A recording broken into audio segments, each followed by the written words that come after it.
Welcome, folks, back to Final Fantasy XI. It's been far too long. As we can tell very clearly. Just trading in some of the trusts that I've picked up for the month. Also, it's this month's... At this point, I'm pretty much geared out as far as I can be for... I'm gonna be perfectly honest, unless I draw like a Moogle Bonanza, the Moogle Bonanza, you know, first ranked trophy, and then like we're basically as kitted out as can be for at least another month, because there's not enough.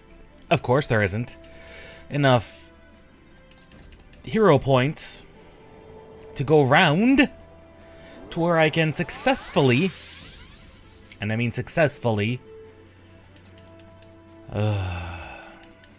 get the a free pulse weapon. I've been mucking around a little bit with what's it? The Meeple Maze, Moople Maze, whatever they are. The Meeple Maze. I've been messing around a little bit with that. As we can see here, I have a lot of shards from not Adeline.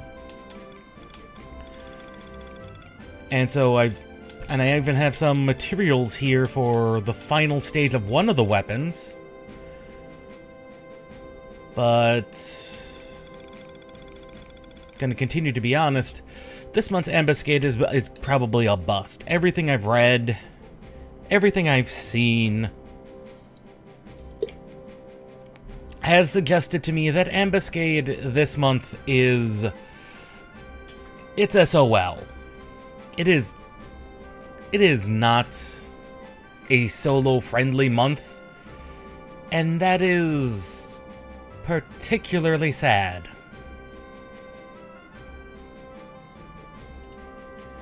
Like, that is particularly sad.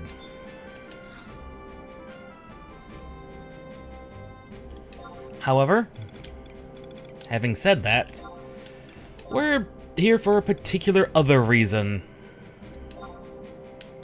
And that is to finally wrap up the Chains of Promethea stories, cutscenes, and final rewards. Last time we were here, we cut it as close as I could, deadline-wise, time-wise, to get through the main story and the main ending cutscenes. I'm thinking that with our current timetables, we shouldn't have to worry about that with the new schedule. Plus, this also lets me be more motivated to do 11, because 11's always had this problem, because of the slot I put it in, of, well, there's just not really enough time. Not really to really get things done and feel like I've accomplished something. By moving it to this time slot, we shouldn't have a problem.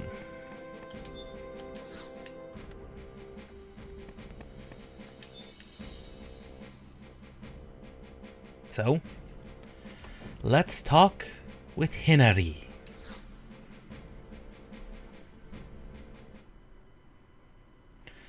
Oh, Arachnios! How lovely to see you! Oh?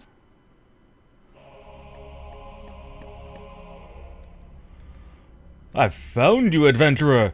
Many a sleepless night have I spent on your trail. Did you relay my message to that rogue? I must apologize for the rude intrusion, Lady Hinari, but this is a matter of life and death. You must know, adventurer, where is that common-born cad? Common-born? Sir Lawrence, might you be speaking of the man in the red mask? If that scoundrel so much as laid a finger upon you! Calm yourself, noble knight. As it happens, this gentleman holds a message for you from this very man you seek. A message? What does it say? It reads, I wait you on the Ulagar Range. As a knight of honor, I challenge you to a duel.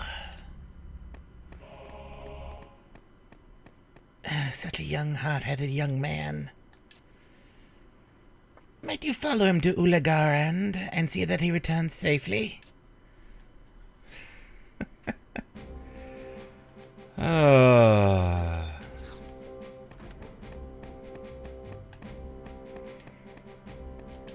there's been something weird with this Lovrance character. He's been in multiple places where he shouldn't be, and yet he's also... There's been the red mask and the purple mask, and they both have been in the captions as Lovrance. And I honestly couldn't tell you which one we did most of our adventuring with. I did not pay that much attention.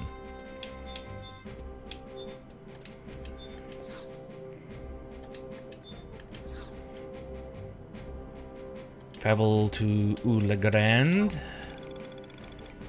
It should be... I'm not sure which one it is.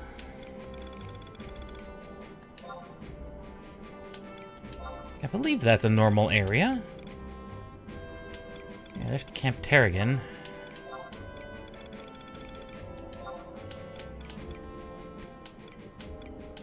Fayin. Where's Ulagrand?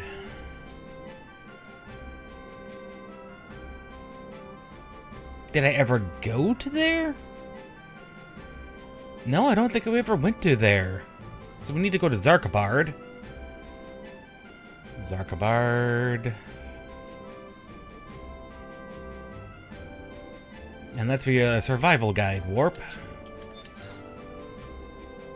Unless that's all... No, that should have a normal one.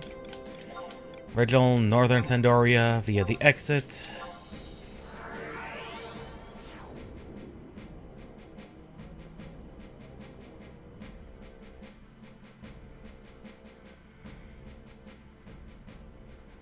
Because I know we've been to Zarkabard before.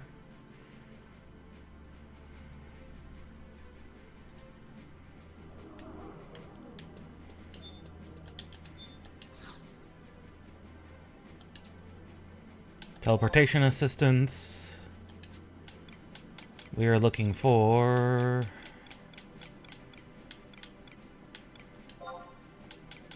No, that's Astrolia. Butacine. There's Zarkabard. Right, that's not a standard home point.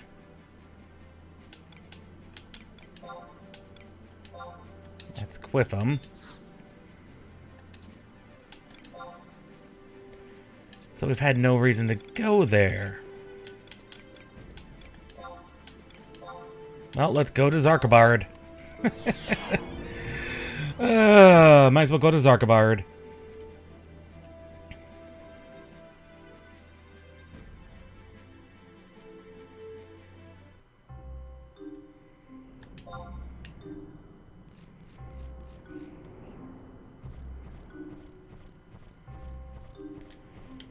And that's all the way north-ish.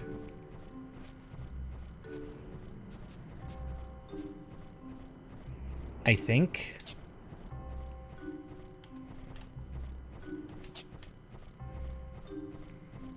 I mean, yeah, that's a telepoint, but I've never figured out how to use those before. I think those might be White Mage magic specific. And slash or items.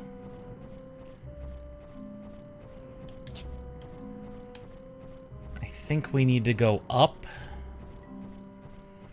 So it looks like on the map. I could be wrong.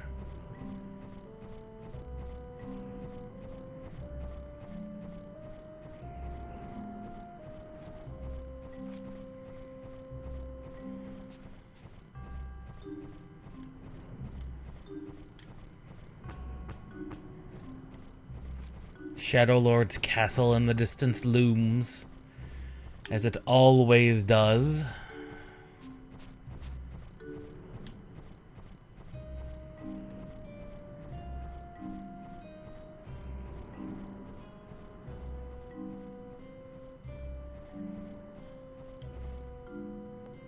No?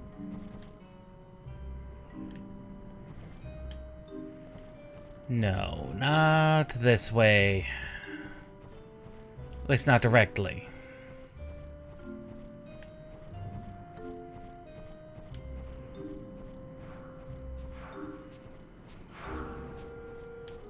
There's a sign. There's a sign we're probably going in the correct direction. Ulagard? Ulagarand? Yeah, here we are.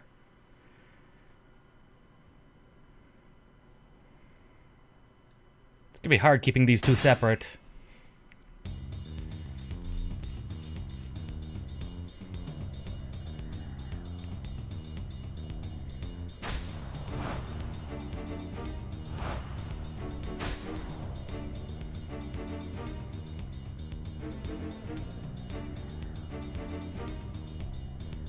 Stop this loverance.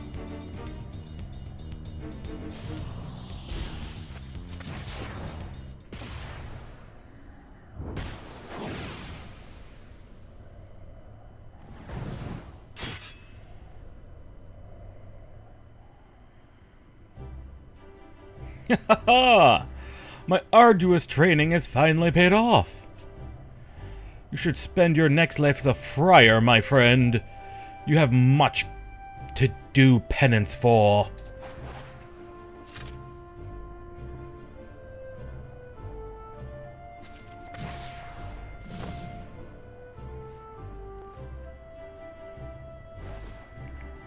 Thank you for the distraction, Rachnios.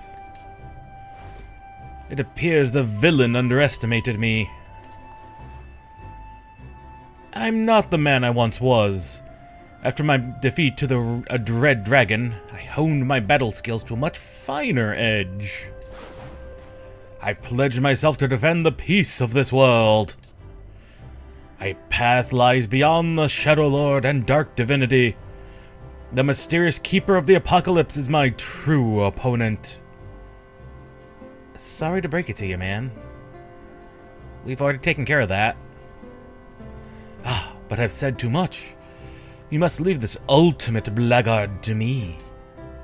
Let us meet again when the world has been made a much safer place by Lovrance and Mistal.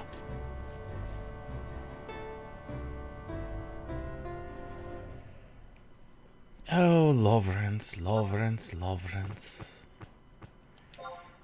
You have no idea.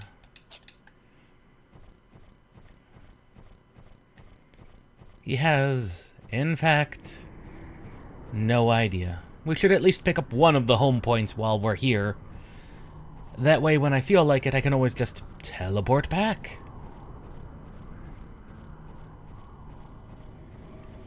Of course, I should also at some point actually, unlock and do Void Watch.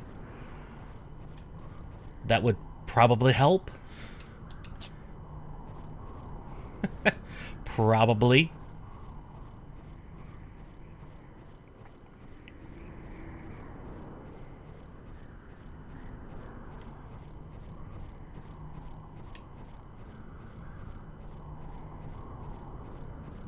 But then again, like most things in 11, that seems to be mostly abandoned old endgame content. Like a lot of things in 11 tend to be.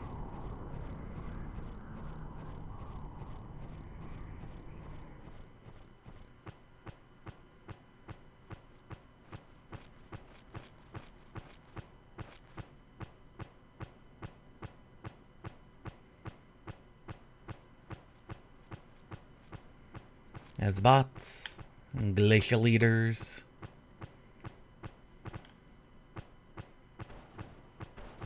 I'm hoping at some point these drop us back out onto the main thoroughfare. Looks like it is, in fact, doing just that. Excellent. Maybe? No, because this has put me in the lower section over here.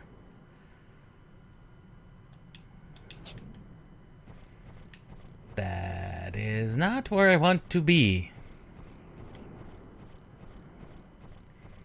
I need to be in the upper platform. Well, the other way did lead up, so... could be something up there. Yeah, this seemed like it led... no. This leads to... him. That name looks extremely familiar. I think it's from a repeatable weekly quest, I want to say. I could be wrong. Well, now we're bloody over here. Suppose we could try finding our way around. Again. Looks like this is primarily just open field. Yep, that's a... good God, that's a high glacier. I don't even know how we get up there. Gotta be a way.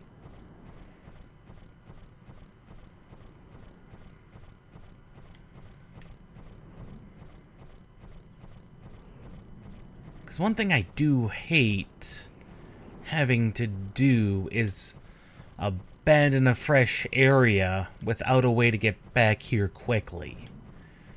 Of course, 11 is very good at forcing you to do that.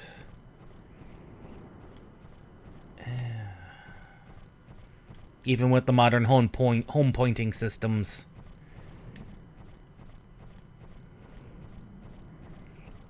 Huh. Well, let's look around. I will abandon this route if I have to. It's not like it's hard to get back. There's a Unity wanted over there. Not sure which ones would be over here. Could look it up. Good God, look at the holes. The holes and the sides of that glacier just speak... I want to say volumes, but they do kind of speak volumes as to somehow...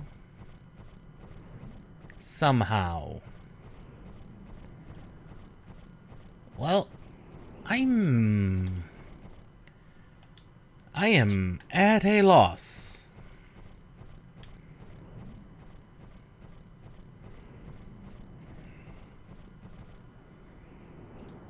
I am at a loss.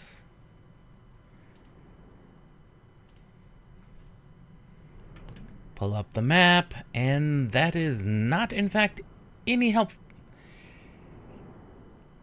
That is, in fact...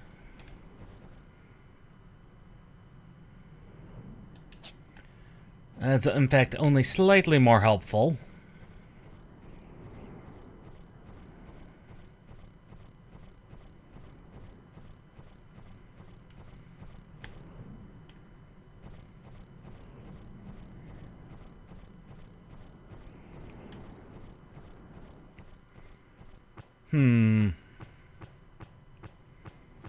Yeah.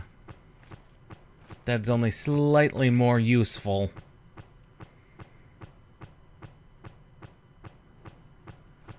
Actually, that's a significantly more useful map. Granted, doesn't explain what the eternal ice blockages are supposed to mean, but they're something. And once again, my problem was assuming there was a straightforward path to the left. It is never a path to the left. It is always, always to the right. Somewhere.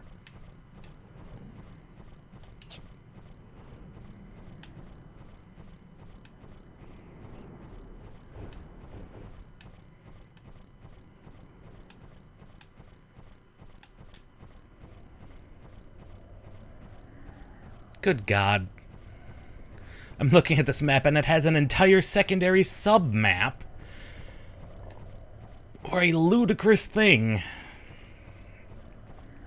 a ludicrous, even more secondary map, about 3/4 of the way through to the home point we were trying to reach. Good God, sometimes these maps are terrible. In fact, oftentimes these maps are terrible.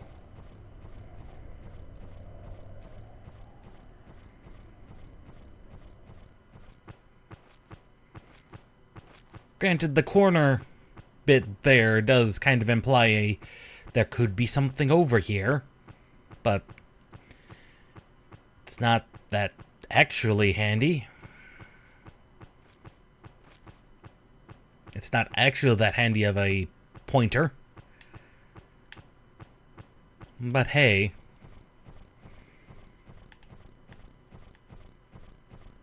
It definitely has the look and feel of a very, very bleak winter zone. So there is that. Well, once we will get that home point easy enough.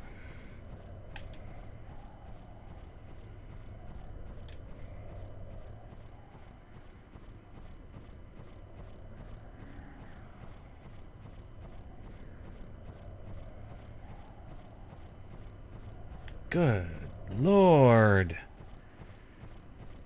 That is like stupid bright.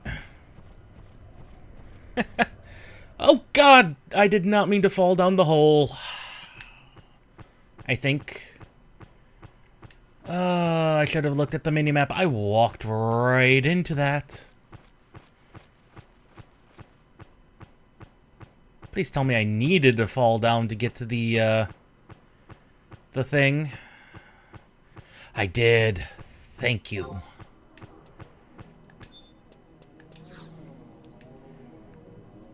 Thank you. Back to Southern Sandoria. Home point 4. Back to the manor.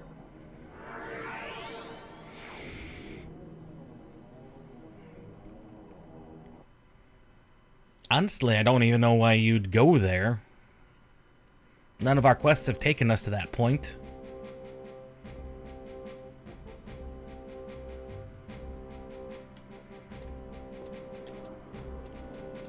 Like, absolutely none of them.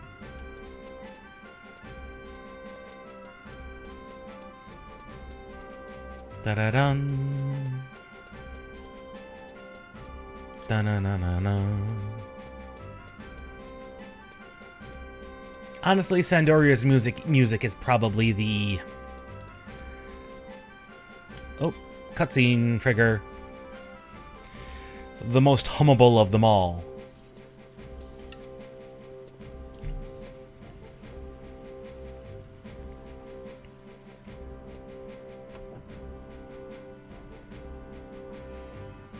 And you are?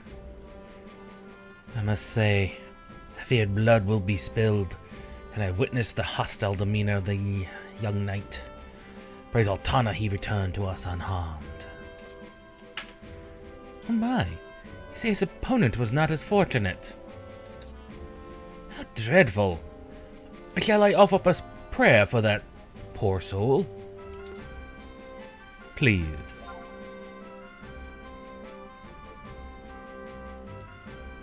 Well, well. The spirit of that young man has this to say to you. If you had not ruined the trap I set at Carpenter's Landing, there would have been no reason for me to die.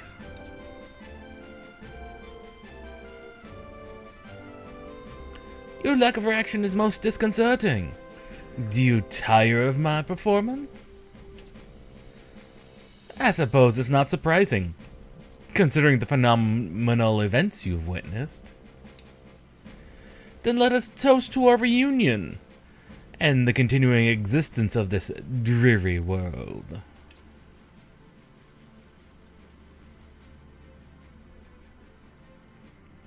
When I think of the danger we face to avert catastrophe, the blissful ignorance around me is somehow infuriating. The only things that have been disturbed here are our individual fates. If the events had proceeded according to plan, I would have been able to receive aid from the Western Kingdom in the restoration of Tavnazia. However, the precious star of Tavnasia was lost when Prish hurled it into the face of Promethea. And doing anything to incur the wrath of the Cardinal would be foolish, now that I know her true identity. In any case, I've lost interest in prying open the gates of paradise after seeing the land of Alto with my own eyes. But all was not in vain. The name I have lived under for so long need be my prison no more. It is far easier to play the role of a common man than to become a reckless fool, you know. After meeting him so many times, you must be aware of the Mistral family traits. A line of hotheads, would-be heroes, and complete idiots. Can you believe that man was so eager to accept a duel to the death? The very thing that soiled his family name to begin with. Huh? Stupidity made it possible to tie up all those loose ends with a simple performance?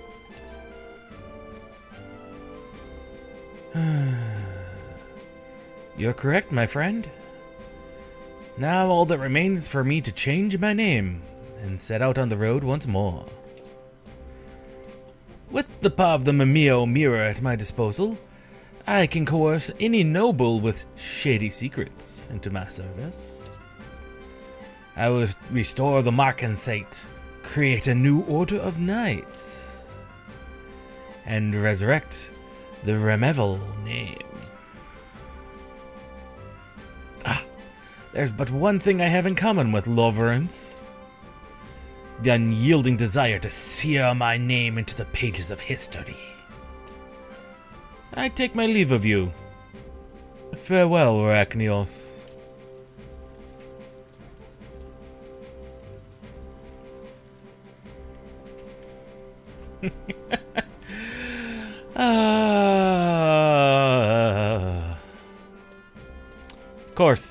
Of course that has to be the one that the Loverance we actually traveled with.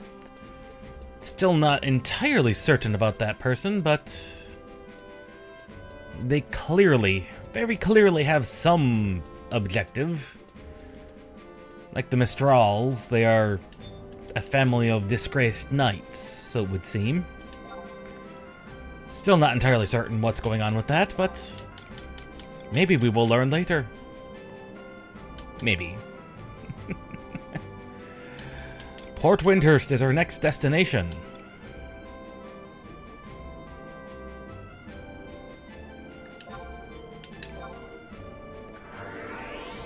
For we need to talk to the Jabukis.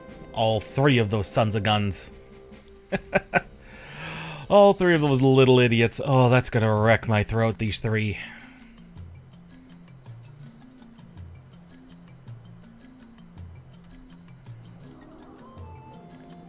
Let's see, the Fisherman's Guild is down here, and we're looking for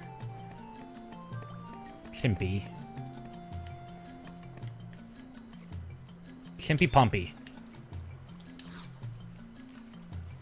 Chip me, pop me. A while back, the Fisherman's Guild ship party was crushed by a trio of wandering comedians. But they were so boring, me mates decided preferred to pitch themselves over the side than listen to another joyless joke.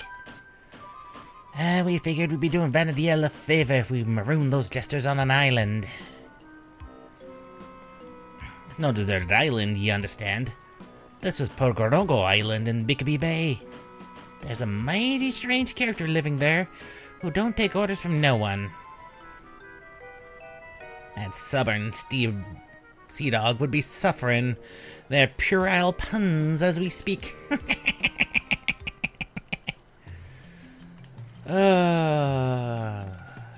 Them sons of guns.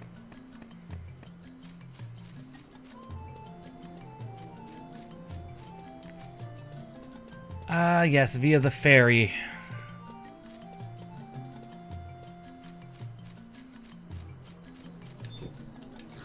Unfortunately, the ferry is the only way to get there. Bickaby Bay.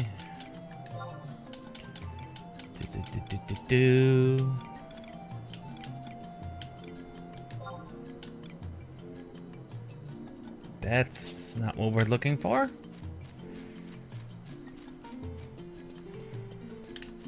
I swore there was a home... No, it's not a home point, it's a survival guide. That was what I originally thought, is that it was a survival guide point.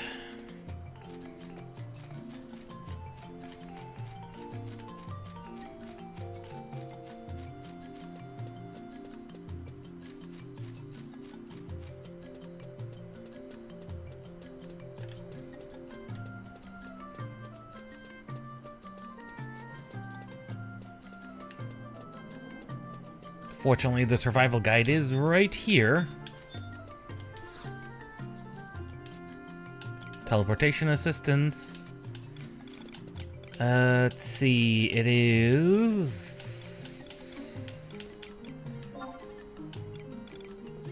Jugnar. No, I don't think it's in Zuckelheim. It's not in Gustaberg. I know it's not in Gustaberg. Is it in Durfland? No. It's not in Sarabatuta either. Kanshushu. There's the one.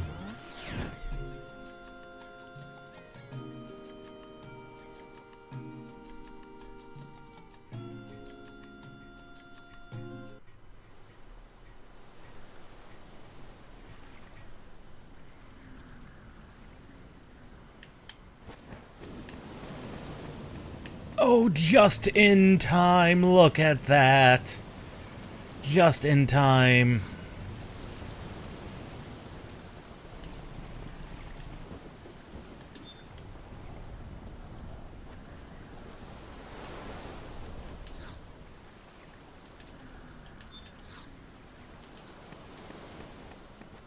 I need to purchase a ticket. Who do I purchase a ticket from? You?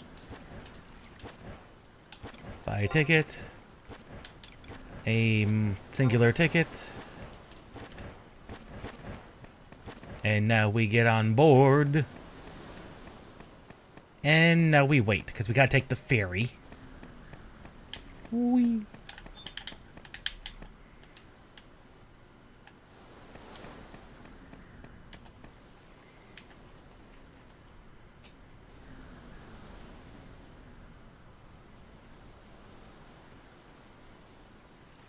On the bright side, once this one's done, I believe this is the last of the major ones that require this type of a trek. Yes, although to get the rings we're going to need... Well, the ring. Not that I think the ring's going to be useful, but there is a ring. A useful ring for lower level characters. As a reward for Promethea.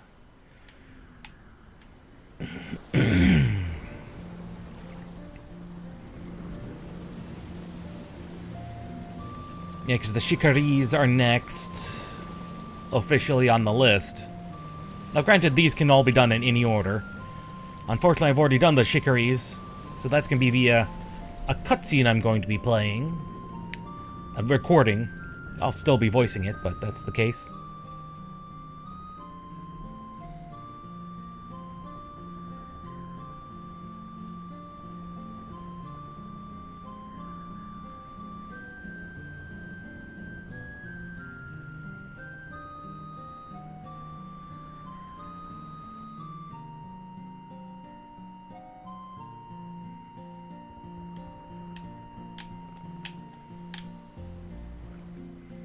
Wonderfully relaxing music.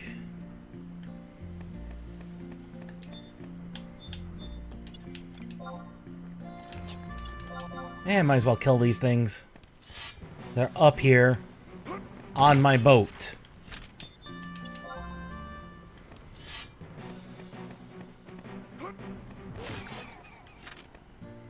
That's the sound a ghost makes, not a pugil. Seriously? That's the sound they want those things to make. Okay. The moon is rising weirdly.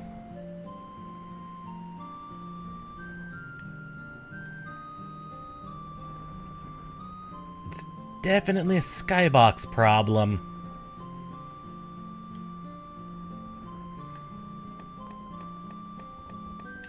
Oh, with a game this old, I don't think the draw distance was ever meant to be that large, so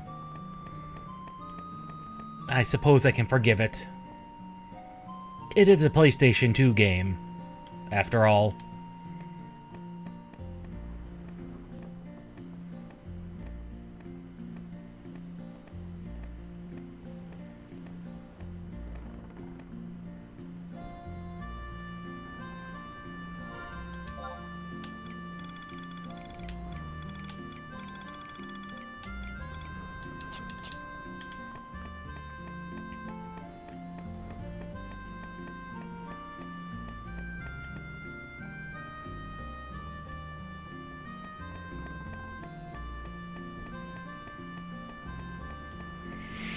Hmm.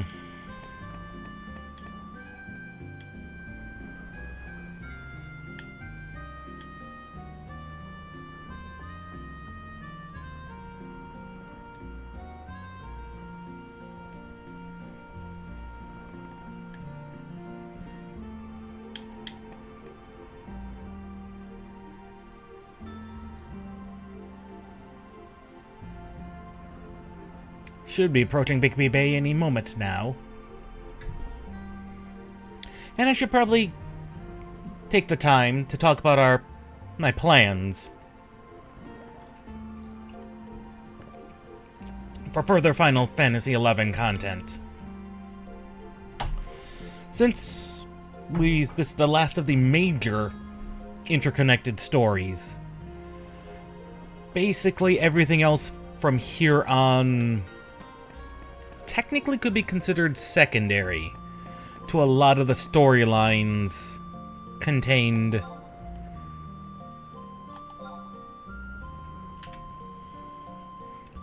within Final Fantasy XI. They're all kind of independent, other than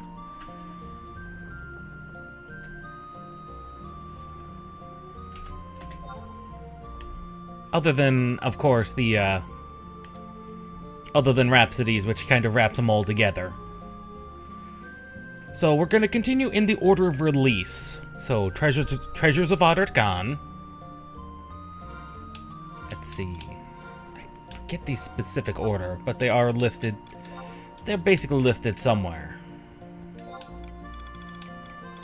Yeah, here we are.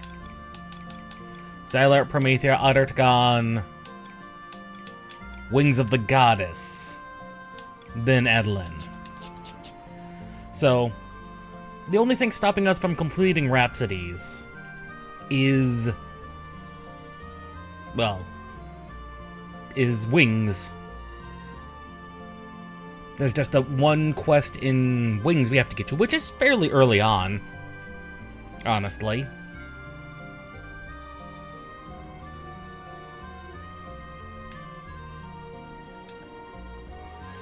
That's stopping us from progressing there, but that's to be expected.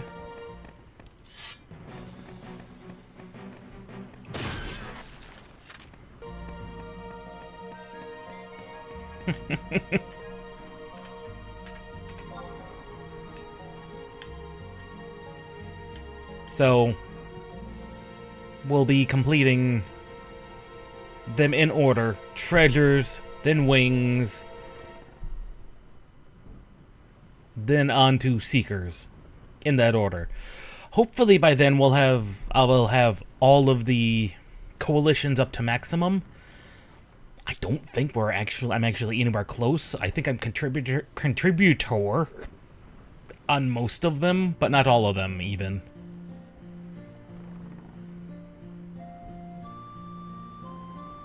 Let me see. Coalition assignments. There it is. Last I saw, I was a contributor, which is 3 of 7. Don't ask me how this is taking forever, but they are it's only supposed to have taken 60 in parameters in order to even get to contributor. But, you know, supposedly it'll have taken 80 in order to get to level 4. But I'm not even sure that's Because I think the annoying thing about a lot of these is that the particular ones I've been grinding on and handing in don't always have an appropriate level per thing.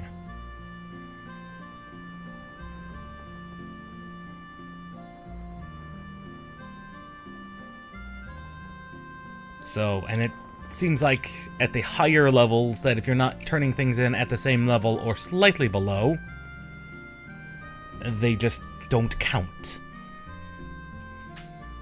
Which is annoying.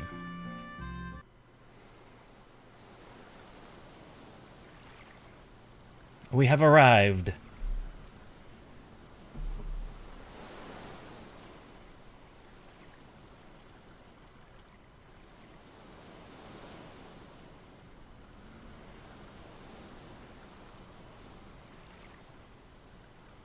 Tis a wonderful little cruise, to be honest.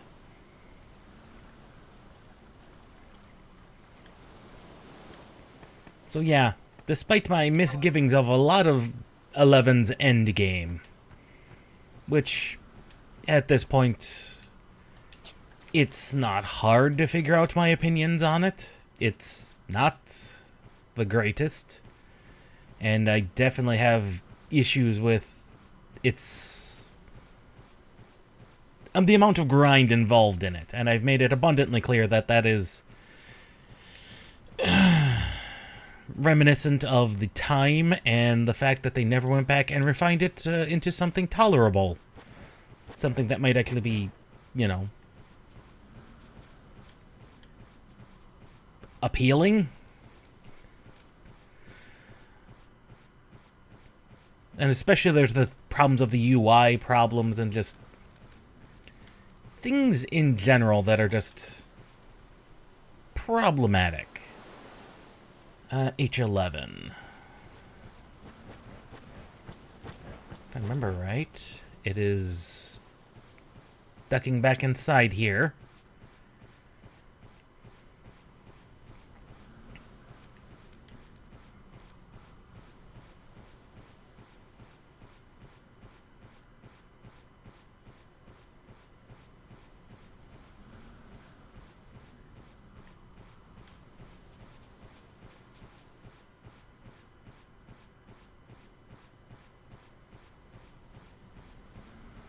But yeah, I think basically I'm as geared as I'm going to ever be.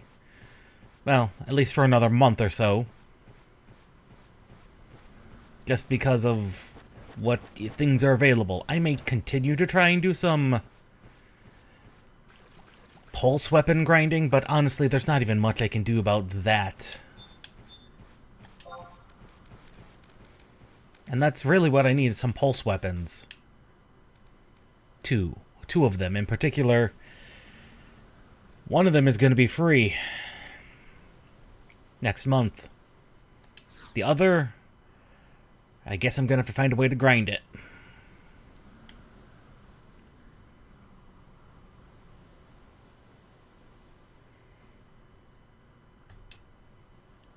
Nothing happens.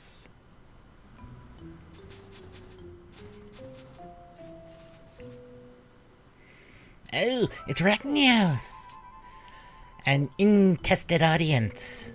We'll give him some candy if you stay and listen to our performance. Oh dear. Here they go.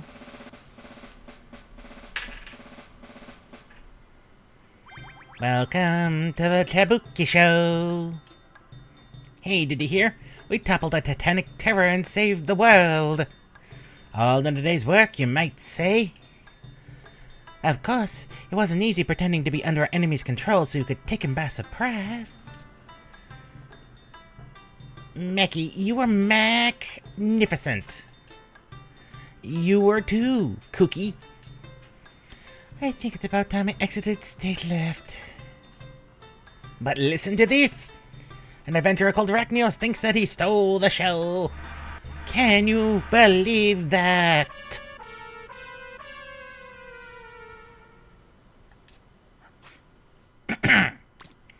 He's so mean. He's so terrible. He's so ugly.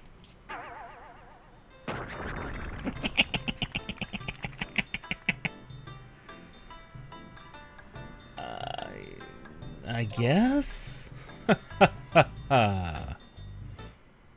Hey, stop right there.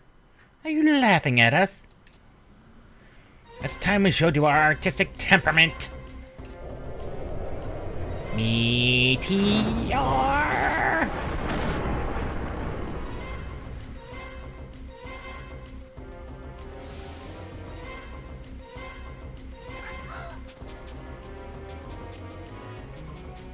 Where did these striplings learn such powerful magic? What the hell did you assassins spawn from? Spawn? Assassins? How rude! We're the stars of the Kabuki show. I don't care if you're the king of Sandoria's royal bedmakers. Your magic won't work on me. My wife blasted me with meteors so many times I don't even feel it anymore. You're way out of your league. Bring it on, you horrific harlequins. And how about tasting the meteor our mom used to make? Let him have it. Meteor!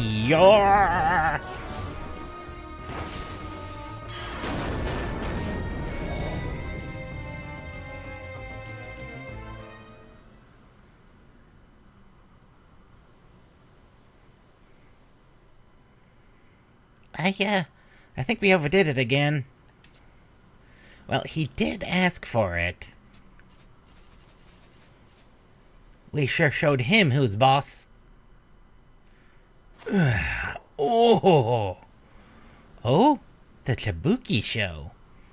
The meteor your mom used? Could it be? My darling children? Mackie, Cookie, Little Cookie? Does this mean...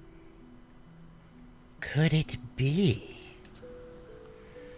This weird guy is... your father.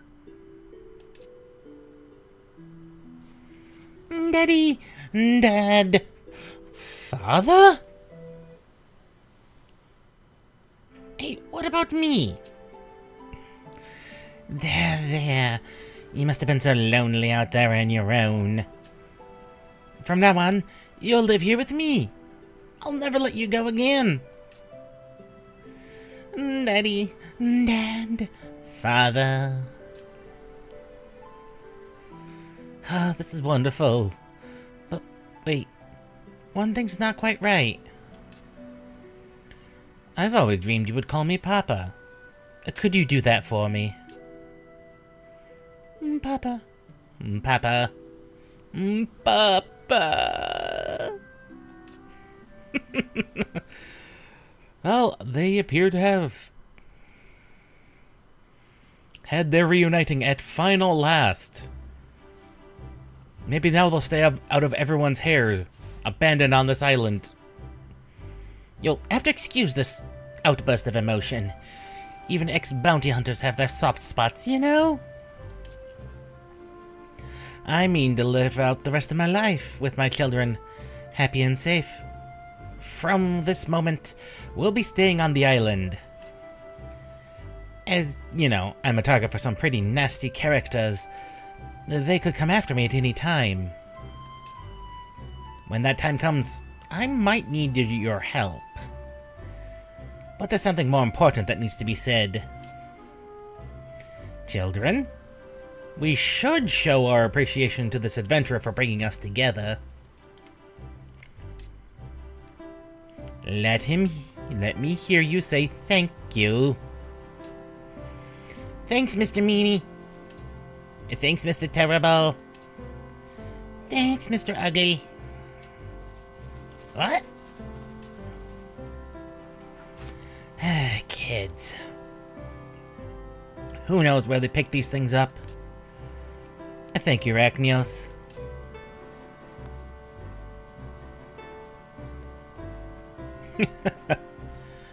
Children. And you received a random drop color.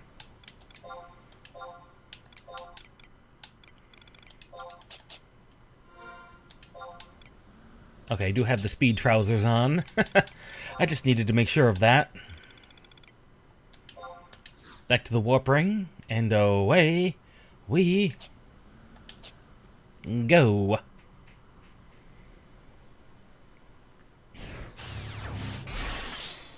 Now, the next recommendation are the Shira keys. So, we will go to that real quick. Hey, wait up. Where's my sister? Wasn't she with you? Or did you hear that she was taking a ship home from here? Such an innocent kitty. Oh, good lord. I cannot see that from here. Yeah, that's not helping. Shirakazi. Sorry. Shakawai. Shirakazi. X. Keeping out of trouble, I trust.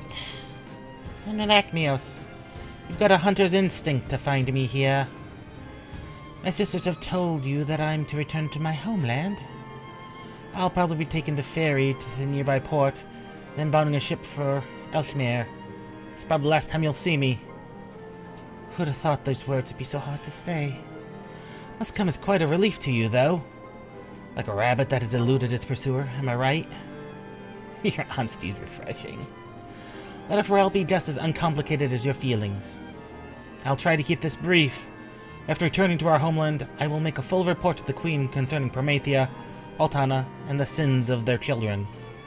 Citing the struggles of people against these sins, I shall dispute the crimes. And then give up her sin chaser raise.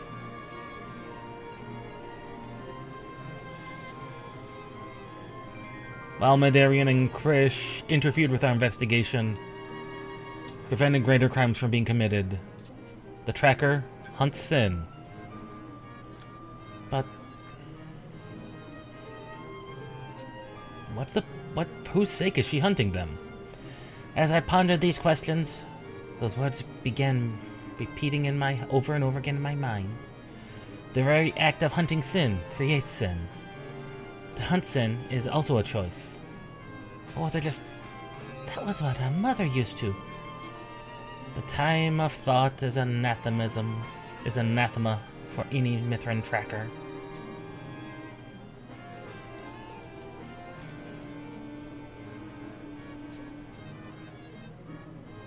Unfortunately, I'm not, seeing as I recorded this a while ago, I did not keep the timings accurate to actually read it.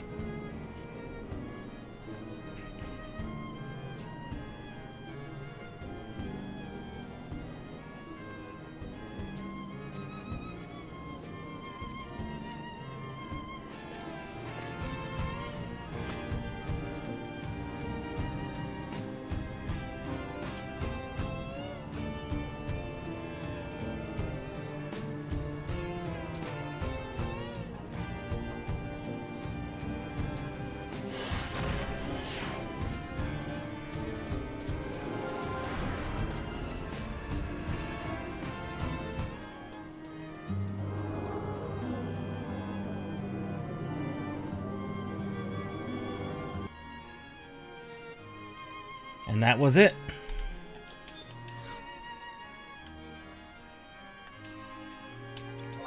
Like I said, I wish I could have voice acted that like I've done every other cutscene, but I did not. I believe at that time I was very concerned about, I think it was end of the month. The end game month period, so Ambuscade was transitioning over. So I was very concerned about missing the last run of Ambuscade I needed to do. So, unfortunately, that got a little bit sped up.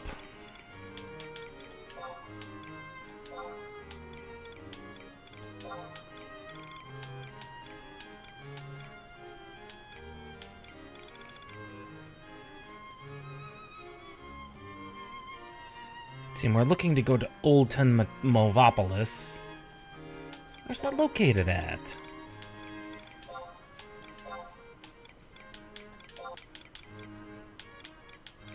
Is it? It's not in Ronfair. It's not in...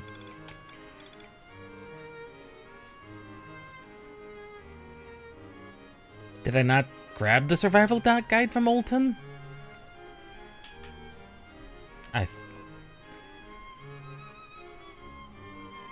Oh. Gugsden is close enough.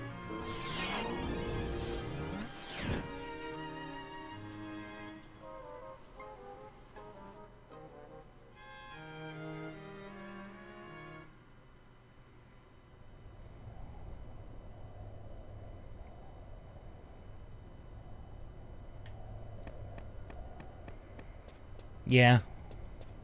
It's just around the corner, so it's not like it's hard to get to. It's just I know this cutscene's going to be very, very long. Because the character, he talks with breaks in his speech at random times.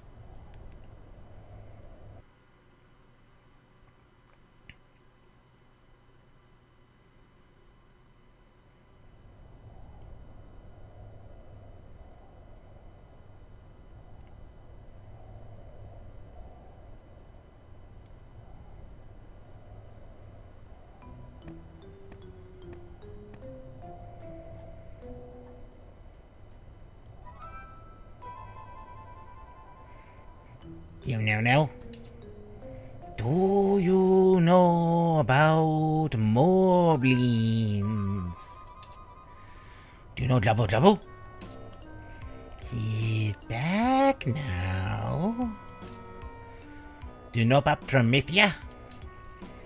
Did Jabu meet with the Twilight God?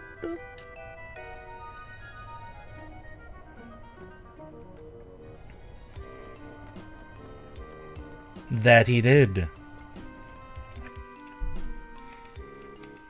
He was there when we absolutely murdered the son of a gun. And Jabbo Jabbo won't tell.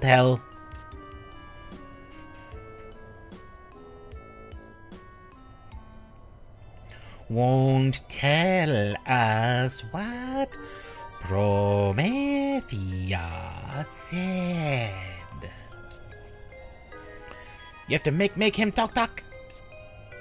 You can convince him to talk.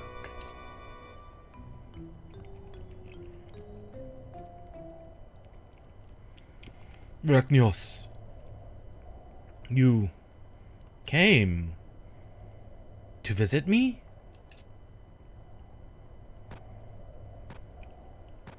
It is good to see you. But I am troubled. We witnessed the terror of Promethea. We learned terrible secrets. The Twilight God is the father of us all. I cannot bring myself to tell them. The Moblins will teach this to others. Angry people will come to fight the Moblins. I must think carefully on this. I must not make the same mistake again.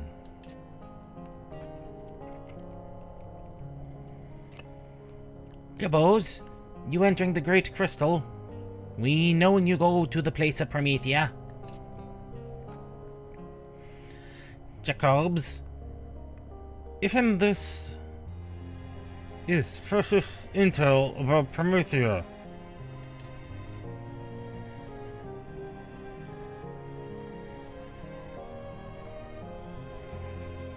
Jabos, if you really are a crazy friend to the Moblins, then you will tell us the crazy truth. A friend. Yes. I am your friend. I will never lie to you again. I am not good with words, but I will tell you what happened. You must believe me. I'm going to make these breaks in speech fit better the English pattern because they don't. I went with Arachnios to meet the Twilight God. I'm using it more as a kind of stutter as opposed to just possibly him just not knowing the words. That it was there. We learned the truth. We are all the children of Promethea. Eh? Huh? We always believed ourselves to be the children of Altana. But in truth, we had a father as well. We people are the children of both the dawn and the twilight.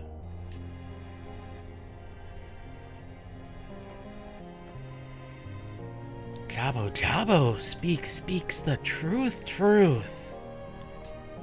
You believe me? But Jabos can't believe the truth.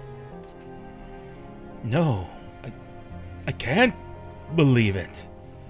I don't want to believe it. But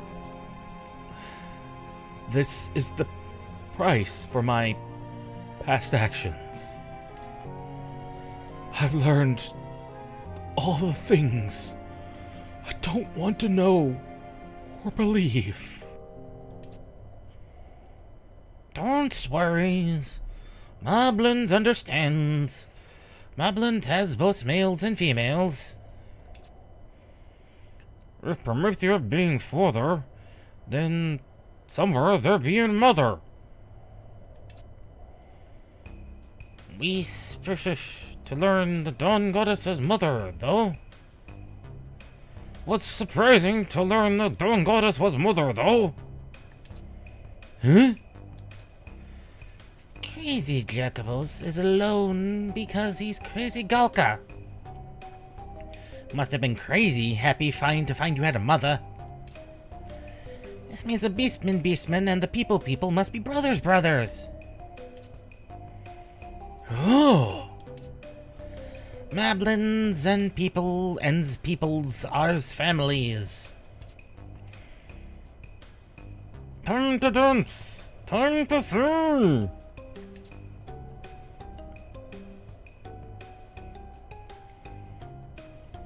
Bless their hearts. They took that surprisingly well.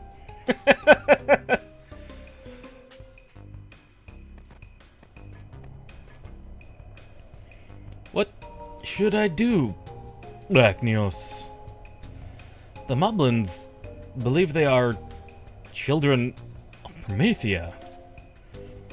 Should I tell them the truth? They are my friends, after all.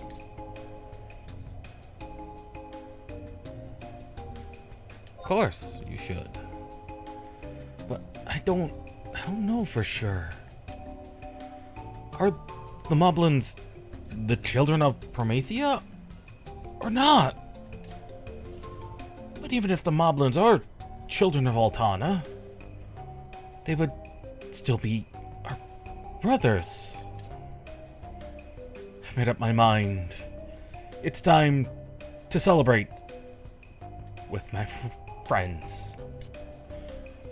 I will slowly teach the Moblins that we are all family. I think they already came to that conclusion on their own. Jabos. Thank you, Rectius. Pretty sure they already came to that conclusion and have no problem with it. At least the ones we came across. I'm fairly certain they already know and / or really don't care. Like, to the more not sophisticated, it's the spoken races, I believe is the term 14 uses? The spoken races. I don't know the particular of what that might be the term 11 uses as well, but to the spoken races, that's more of a revelation and has more of a civilization-shaking impact to them than it does to the Beastmen. Like, seriously. The Moblins don't care. They really, really don't. It's not gonna shake the foundations of their very society like it would with these other races. The Humes, you know, Bastok. Hell, probably wouldn't do too well. It definitely would shake up Bastok because then you'd have to have problems with the Khedive. Sandoria, it would just devastate.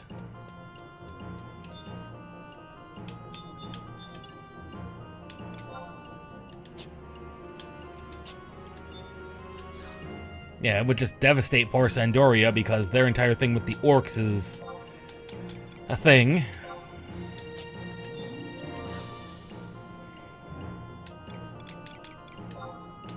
It would definitely have more of an impact on the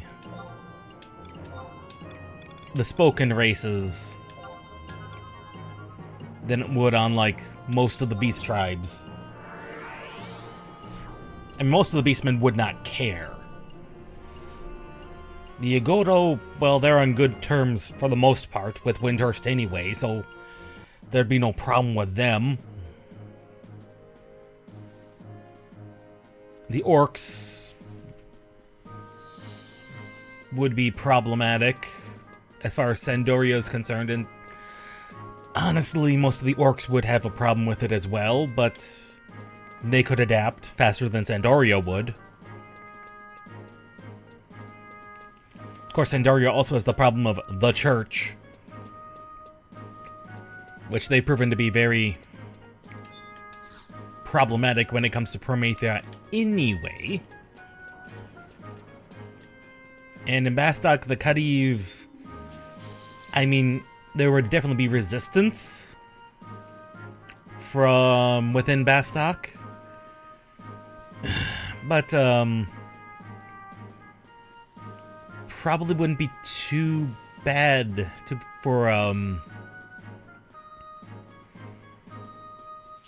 might actually help encourage a peace talk between the Khedive and Bastok, which I believe there is a movement about that anyway, so that would just strengthen that and possibly bring that to a faster closure. So basically Sandoria is the only one I think it would have a large impact on.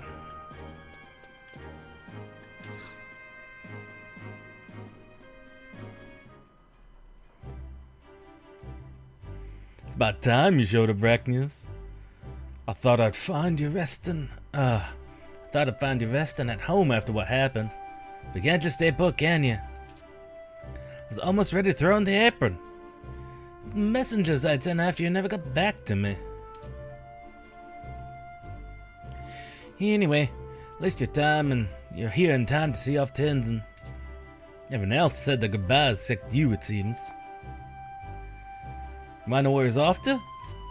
After hearing that the emptiness no longer threatens his homeland, Tenzin began preparations to return to the Far East.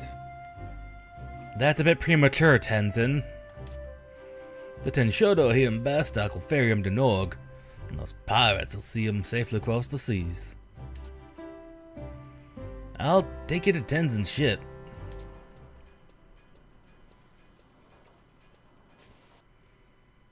The emptiness does still threaten his homeland. It has not been solved. Despite what Chains may say.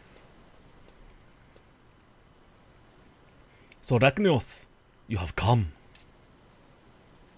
I prayed we would have one last meeting before my departure.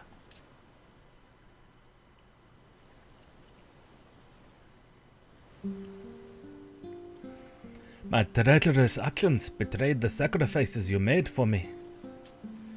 And I fully intend to erase this dishonor as tradition demands. But another duty has stayed my hand. Emptiness has been defeated. However, the war and strife born from that darkness continue to plague our people with misery. Lord Tenzin, we must return home to quell this unrest. In exchange for this leniency, I offer my own life to assuage the insult to your honor.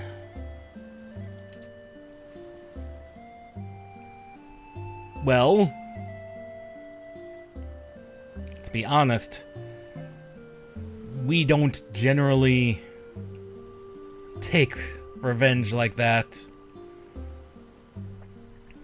Also, technically, spoilers, this is Iroha's mother. This would create a temporal paradox if she dies here.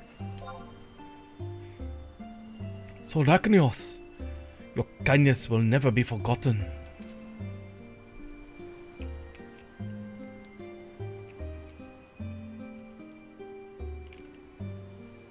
I swear on my blade to mend the wounds of my homeland, using this life you have spared. Once all is well, you must come and see the Far East for yourself. The beauty of the cherry blossoms is beyond description. I hate to spoil the moment, but it looks like the Tenshodo are ready to ship out. Until next we meet, Sir Ragnos.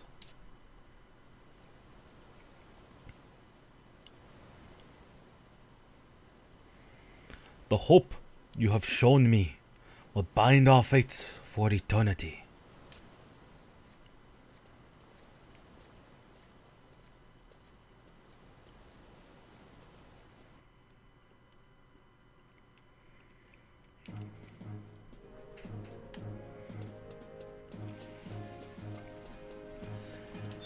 And that's the last of the...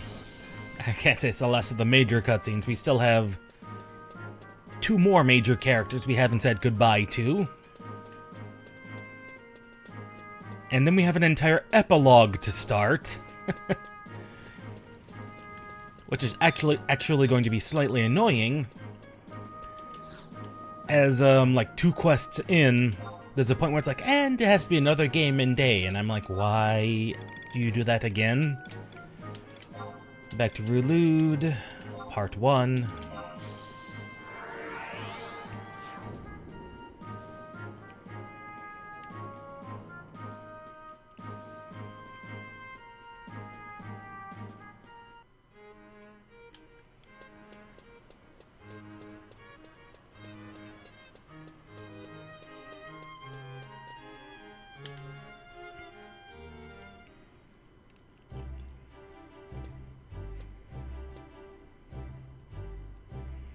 Ragnos. Lady Eshentarl's ship has returned. This is excellent timing. I was ordered to find you and ask you to proceed to the Marble Bridge. The tavern in Upper Juno. My duty here is done. I must now journey to each nation and report that the Worm King Bahamut no longer poses a threat.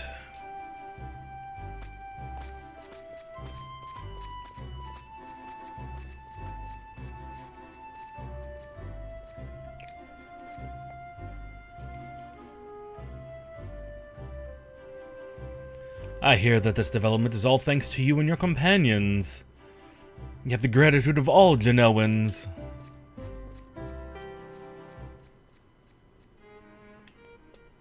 Wolfgang.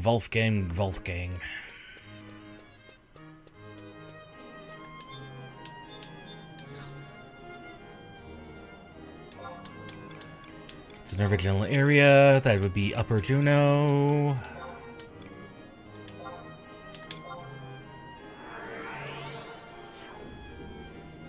Spin to teleport.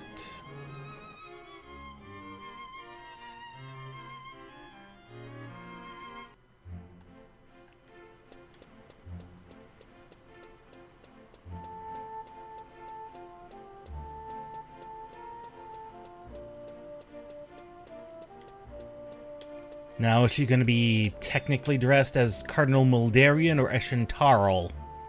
That is the question.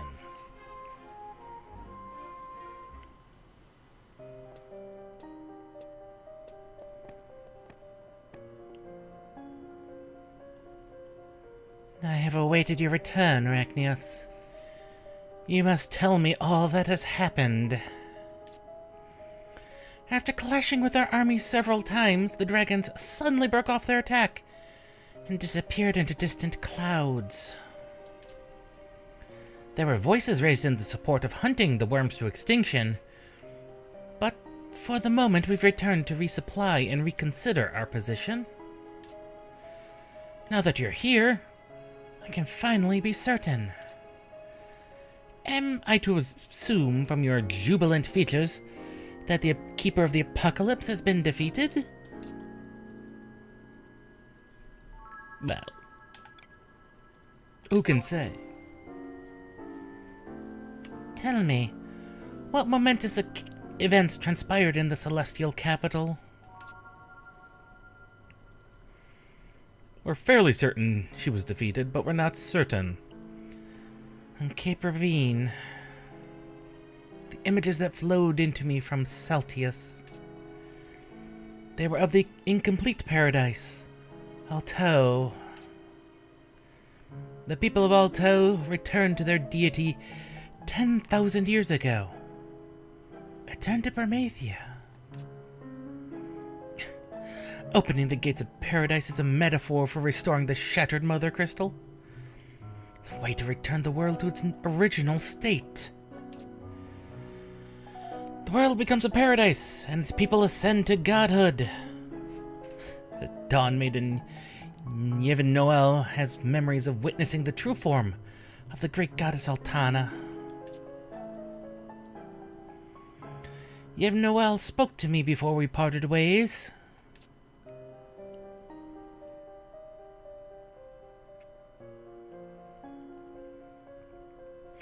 She said, as I gazed on her perfection, I realized I couldn't be part of her. I wondered who I could possibly be.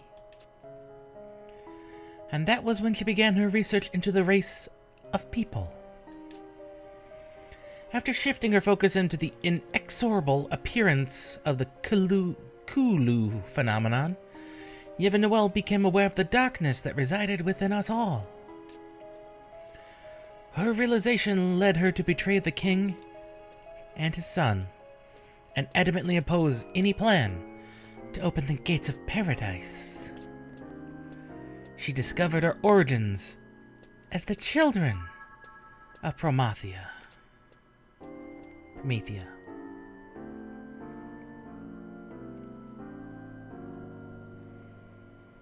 But all has not been resolved.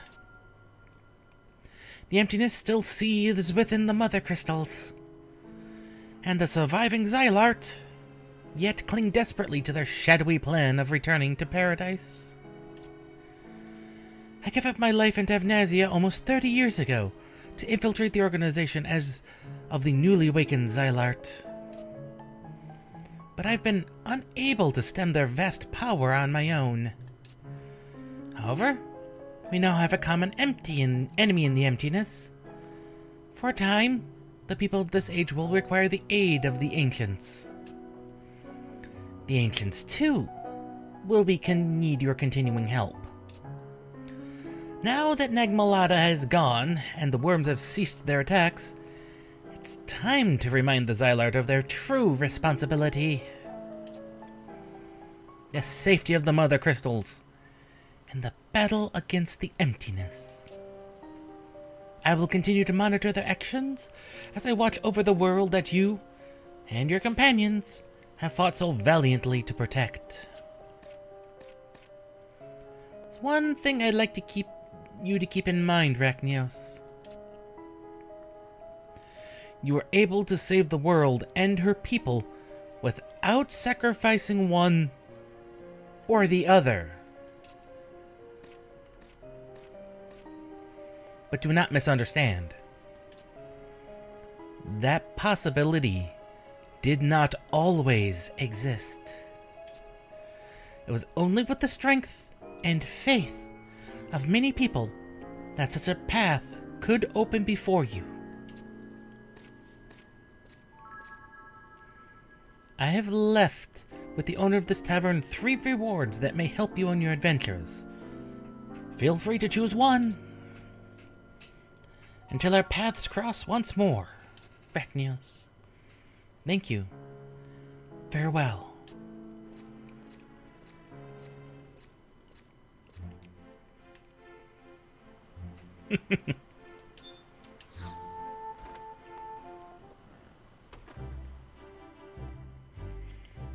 My favorite customer. A pretty blonde came in earlier and asked me to hold on to some things for you. There's 3 items in total, but I'm only supposed to give you 1. So what'll it be? Now there's the Rajas ring, which is the one we're going to choose. It's actually very good. It gives some minor boosts to strength and dexterity. But more importantly, it has a TP plus 5 store TP plus 5, which is plus 5 on that skill, and subtle blow plus 5 as well, making it the best one of the bunch for melee classes. The Sattva ring has some other stat boosts, and all it really gives us other than that is plus 3 enmity. It's really kind of useless. And the Tamas ring, that's more, it has intelligence and mind and MP boosting, stat boosting, and minus 3 enmity. Honestly, the Rajas ring is probably the best one of the bunch because it has actual quality, not just stat boosts, but ability boosts, and that makes it useful on all jobs up until you reach your 119 accessory. In fact, that in some cases, like if we compare that to the rings I have here, it actually gives scattered stats of better than this, while lacking the accuracy things and the damage taken, that's 3 down. Actually has some better things. If strength, vitality, and mind weren't boosted, it actually might be better. It actually might be better than the Mega Honda ring. Which the only reason I have it equipped is for the physical damage taken less than 2% and the accuracy and attack bonuses. Like, it is a really good ring. Like, an exceptionally good, potentially early endgame ring. I'm not joking. It's actually a really good ring.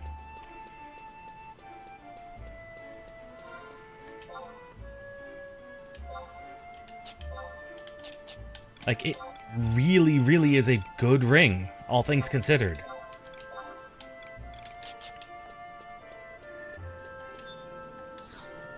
And it's also definitely one I'm going to be sticking into my box as I continue to pull things out of there, as I continue to slowly get the jobs up to level 50-ish.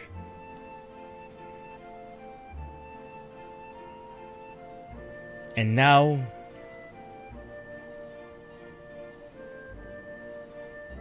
to Tavnazia.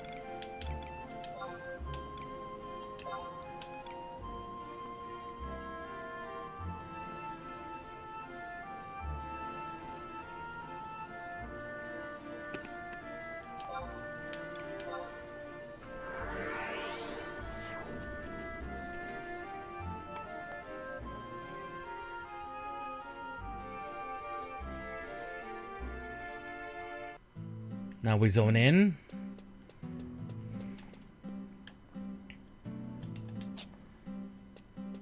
And we're going to take a temporary detour.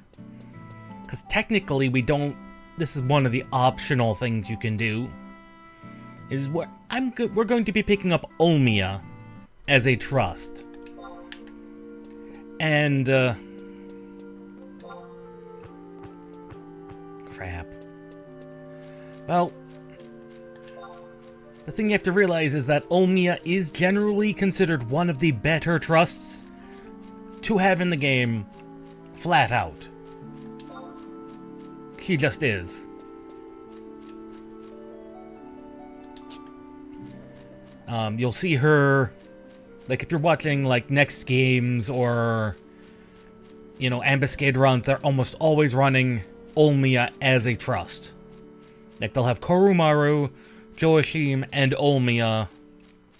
And if they need anyone else, will be Yoran for healing. And, you know, maybe Celtius and Archivi. That's a fairly standard composition for like 90% of Ambuscade. Like that's basically all you're going to be running. Basically in all of those. And Archivis, you generally only run Archivi if you're going to be, you know, if you need a tank trust. But we don't have like, I don't have like Celtius or Archivi as trusts yet, so I'm running a suboptimal set of trusts for Ambuscade, and that makes Ambuscade awfully annoying. But with Olmia finally being into our group, this will help a lot. Like you'd be surprised.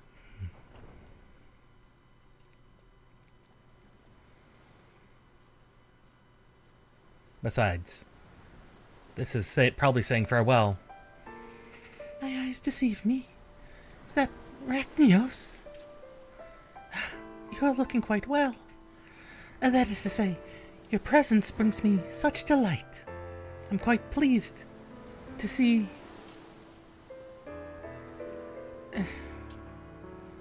You can't possibly be here for...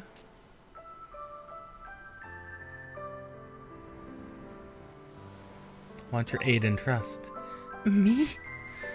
Oh no, I'm afraid I have nothing to offer. Still more accustomed to arias than adventures. And my throat, it's positively ghastly. I really do need your help. I must admit that I'm not being wholly truthful. It's not my throat that failed me, but my courage. I'm afraid. Afraid of what will happen to me when another me comes into existence. After many years passed, a short while after I joined the choir, I lost my voice. Then, one day I overheard two people talking in hushed voices. There's so many people who can take Olmia's place. I'd forgotten how those memories stabbed at my heart, till I laid eyes on my alter ego. Rachnios, I'm truly frightened.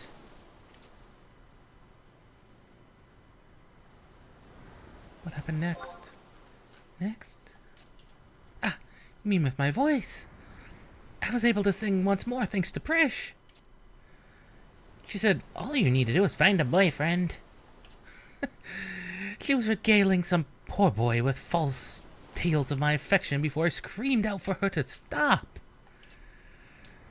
Everything returned to normal as if I'd never been afflicted in the first place. At the time, I figured she was trying to play a joke on me. But as I grew older, I realized her true intent.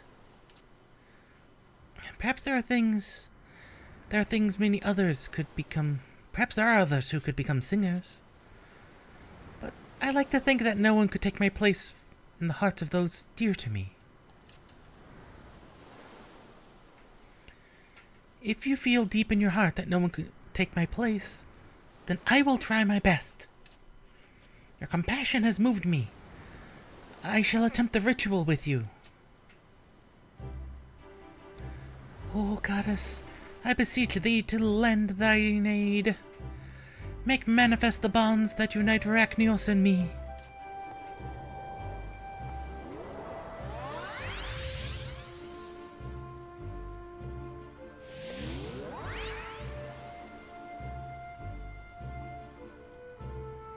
Releasing a soul from its shackles requires the steadfastness of heart to seek out the truth. I would like to embark on another journey so that I may find myself. And I desire to have you beside me, Rachnios. What does it mean to find oneself? Rachnios, it seems that every time we meet, you give me more food for thought. Thank you. Perhaps the day will come when I will be able to sing about you. Until then, please take my alter ego with you. Take us with you.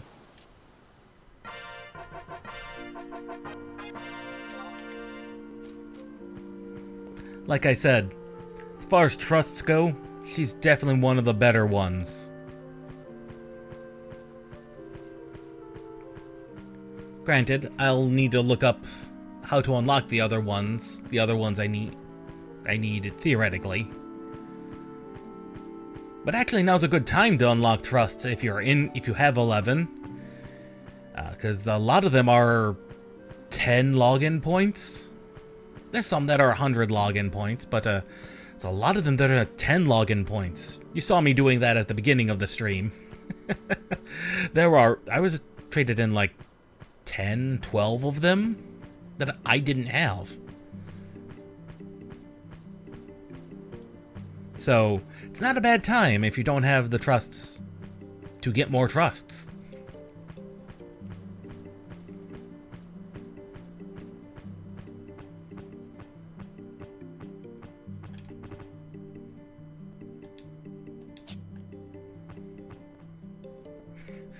I forgot how long that is before the actual loading zone.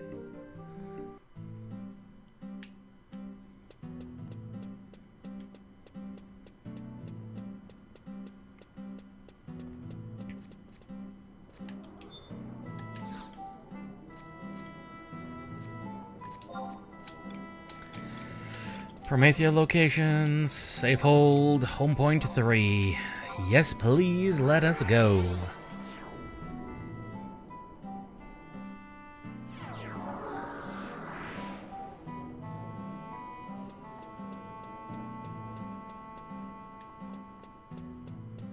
Time for the walnut door at K7 yet again.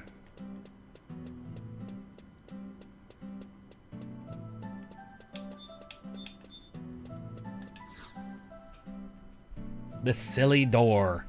Always causing problems.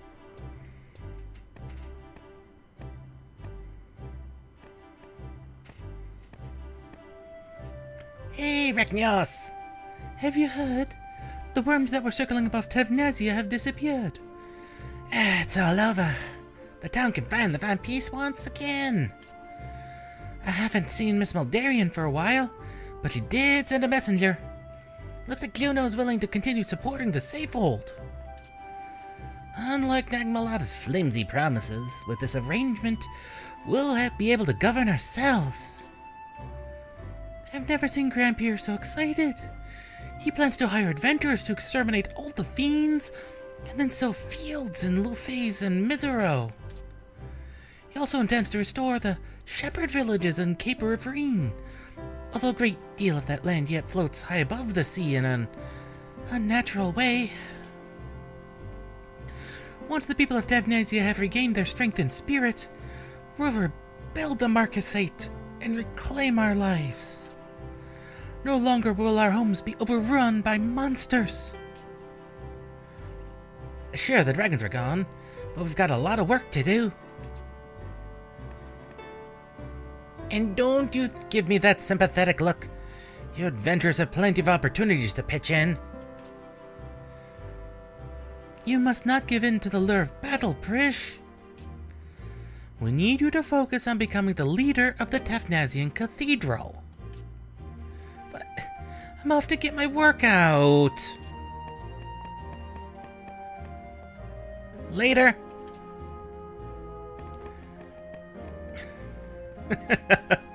Prish.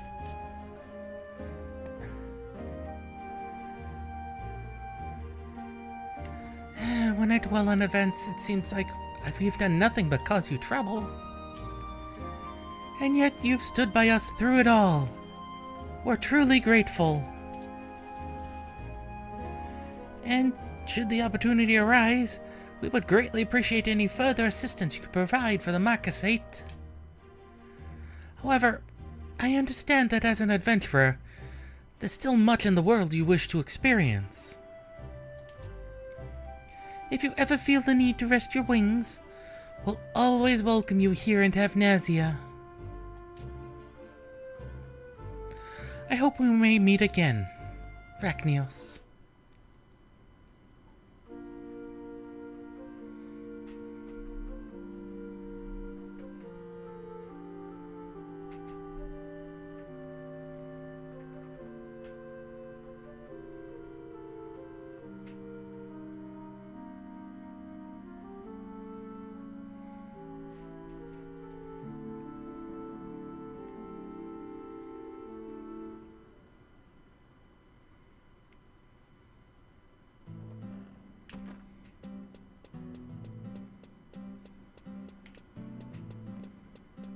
Well, now we gotta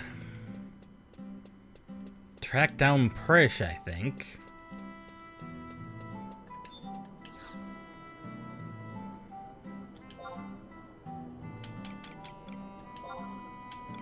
Because she's the one we haven't said goodbye to.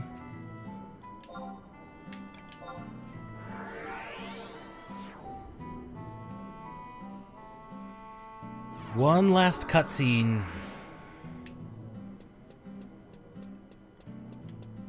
And then we can get Prish's original trust, Prish 1.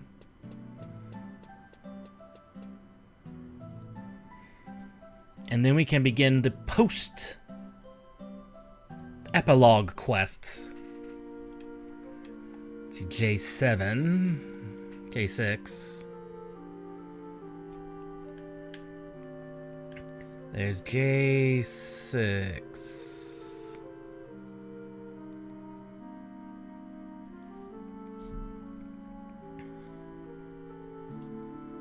Let's look at a map.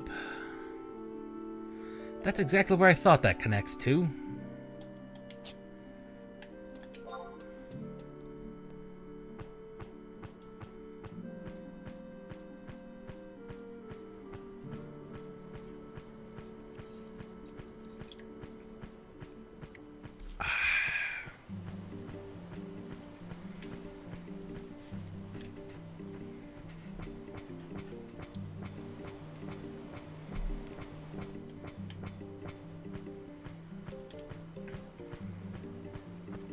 The one thing I'm not sure of is my specific combination of energy drink followed by throat lozenge is a good thing or not for my throat overall. Like whenever I do these voice acting bits in 11, it definitely gets to the voice very quickly. But I figure if I do, because of how we're splitting up 11 in one big go at the beginning of the week, that should give the rest of the week for it to recover, even though we have additional streams. They're ones I don't voice act. Generally. So that should give the voice plenty of time to recover between Final Fantasy XI streams, as opposed to where we had them before, where they were really short, but intense 1.5 hours. I imagine, and this is based off of the longer streams we have done on 11, that the longer ones aren't that much more stressful on the throat, but it might be the shorter, more frequent bursted ones that have caused me to have some minor concern about the voice.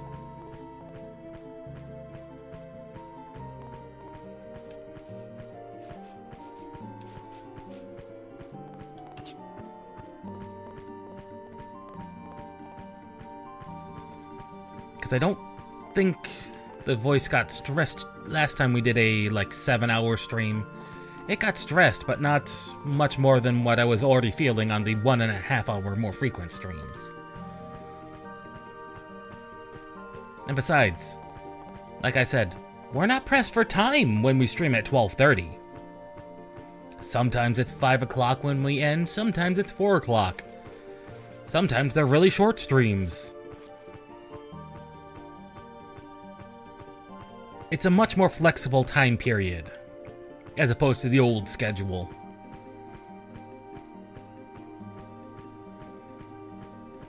And while technically fewer streams, it should be for at least the same amount of time, if not more so.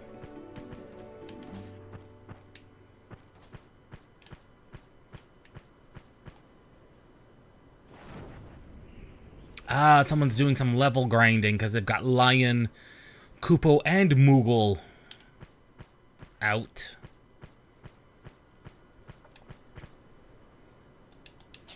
Oh, I am going the wrong direction for one.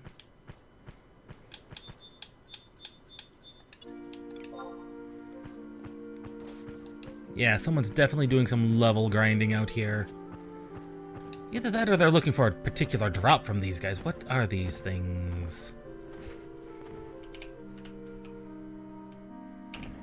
Abraxas, there they are.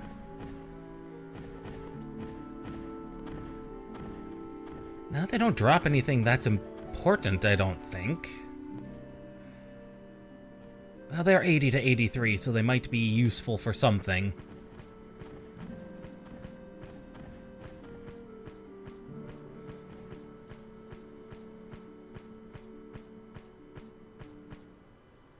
Oh, they are useful in, some of the drops are useful in some things, but nothing important, I don't think.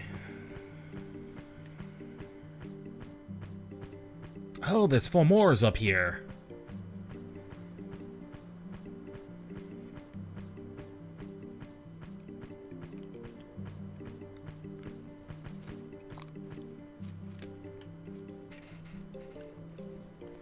That's an entire group up there.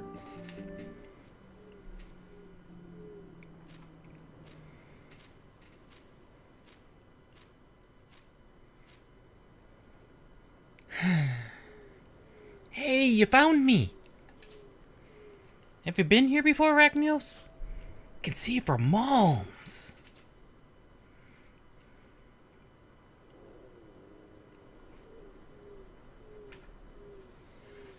You can get a great view of the town where I was born. Where the end of the world was born. After all, I've thought about this what the apocalypse would be like. If I manage to live out this eternal life, I guess I'll eventually find out.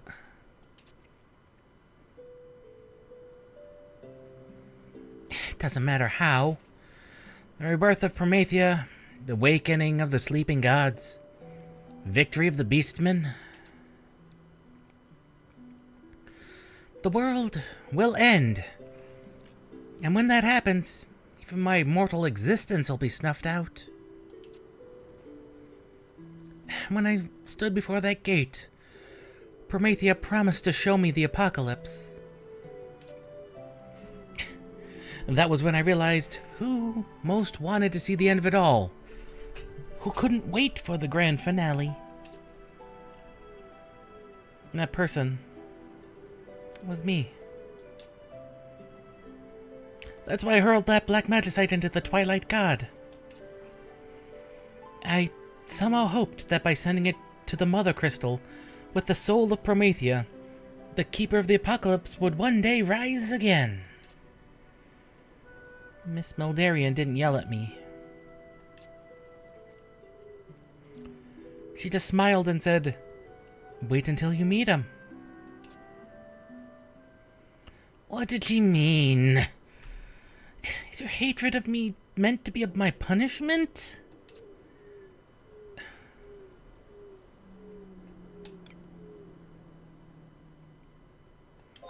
No.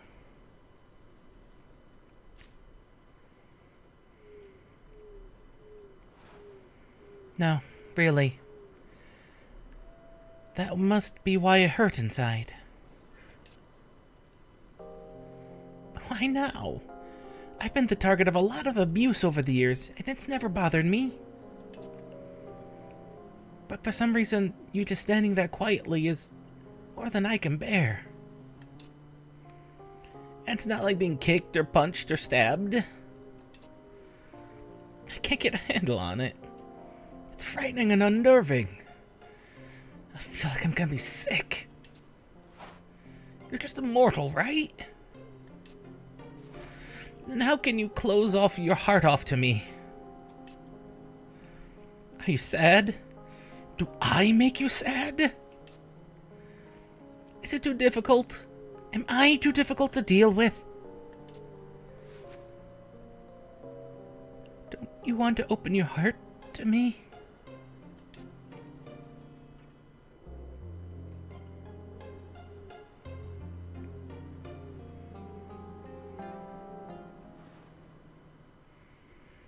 What the hell is this feeling?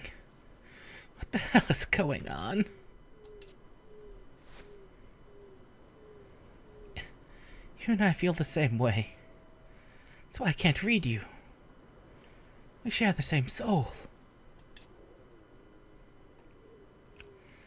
No.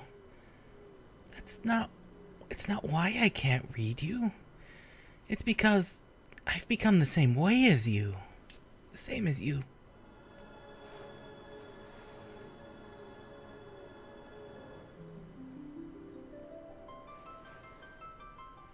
The magicite in my chest. It's gone. Has my magicite melted away? I know what's happened. I've gotten it back. The thing that makes us mortal. The emptiness. I'm mortal again. That's why I feel so much pain.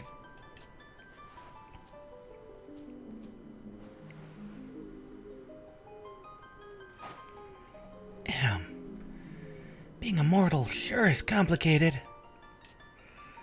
I'm in pain, yet I'm happy. It hurts, but I can smile. That's why I can tell you from the depths of my being.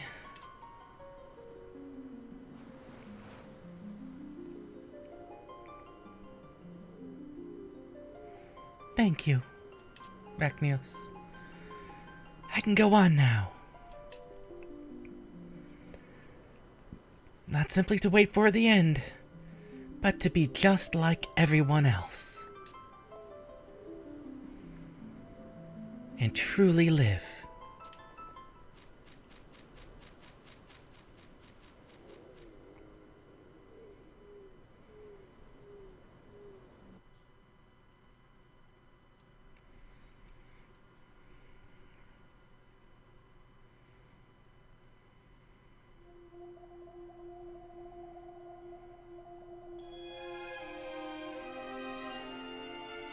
And with that, the final end of Chains of Promethea. Aside from the epilogue, is now. The world is safe again.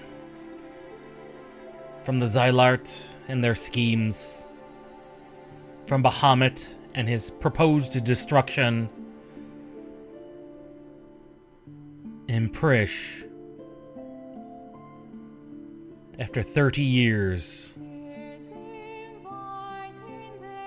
is mortal once again.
As the group we have gathered,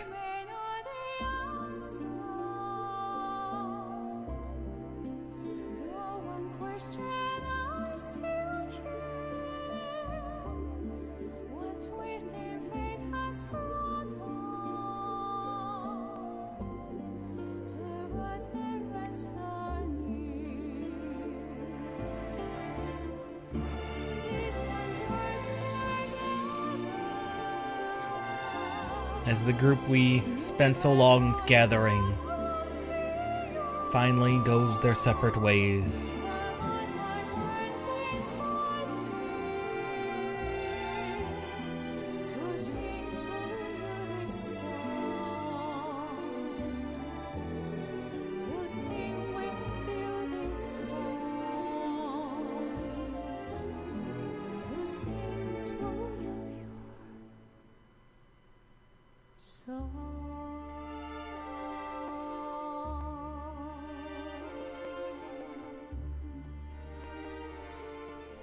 The world moves on as the heroes move on to further, bigger and bigger things. In many cases, bigger and bigger. For some, they are smaller.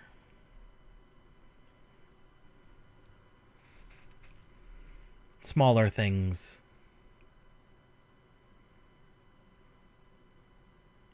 But ever does the land move on.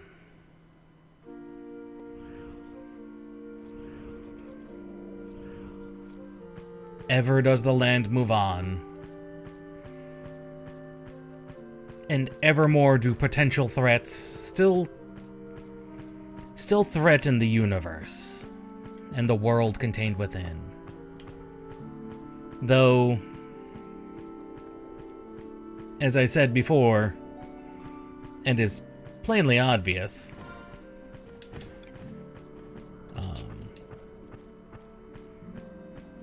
the stories don't connect on a scale like Promethea, Zilart, and the original base story do.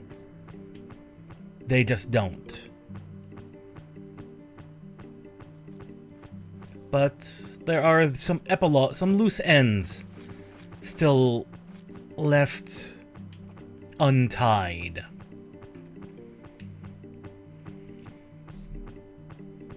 One of those we will begin after we get Prish, her original form of trust. While Prish 2 is probably and is considered the better of the trusts, you just need a certain number of them in order to get proper advancements.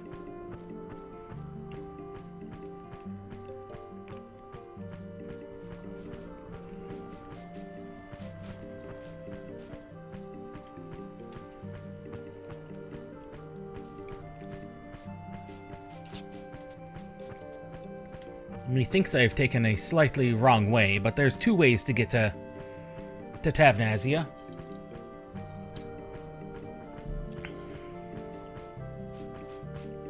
Two ways.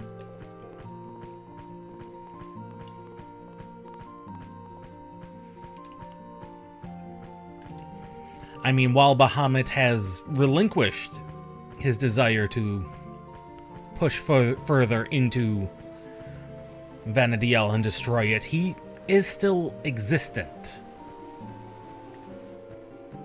And as far as the avatars go, he continues to be present. Diabolos, while technically still around, isn't really too much of a threat. Carbuncle is mostly dispersed, so he's also not a threat, and he's also very passive at that. And Phoenix is Phoenix and is essentially a plot device at best.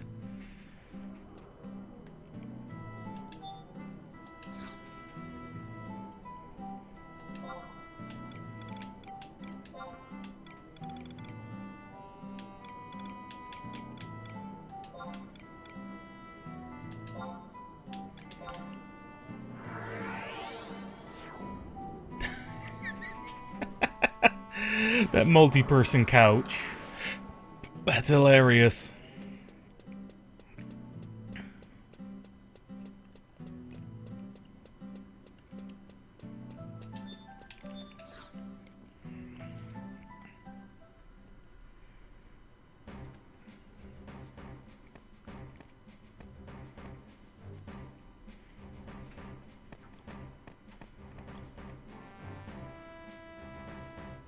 Well, well, look who the cat dragged in. Agnios, I wanted to go see you myself, but things have been heating up out here. I've even give up my hell of a crazy life, and I'm getting ready to be a beautiful bride. What? No, I'd rather die than learn how to cook and clean. You got bricks for brains?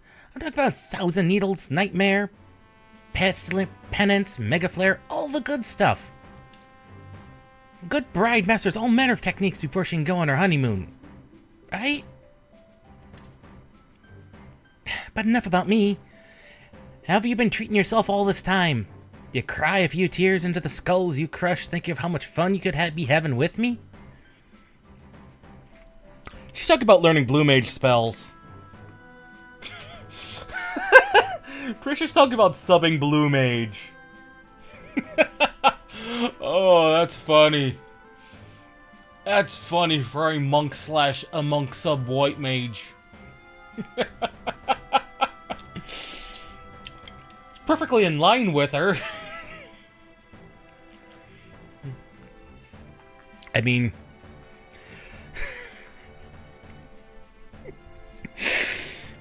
Oh, Brish. Maybe I can't read that Balak heart of yours anymore, but it does take a mind reader to see what you're here for. Yep, I could tell from a mile away that you had that silly paper on you. The hell are you waiting for? Let's roll up our sleeves and get down and dirty with this trust thing. Gotta admit, I'm a bit curious myself as to how this will work out. Let's go. Some institute of or whatever in Juno came up with it. And here's the best thing since sliced Oberon. I bet Guild Greedies that Mildarian and the Zilart would be chomping at the bit to get their hands on it. Who'd say they don't? But the stuffy mages haven't let slip a damned word to anyone I know. Not even that unamusing Ulmia. Unassuming, not unamusing. Unassuming. Speaking of which, have you seen her yet? Yep. You actually got her to go along with it. I didn't think you had it in you. She was so flustered by the whole thing, I figured she'd crumble at the mere suggestion of it. Well done, pal. But let's get back to what matters, your relationship with me.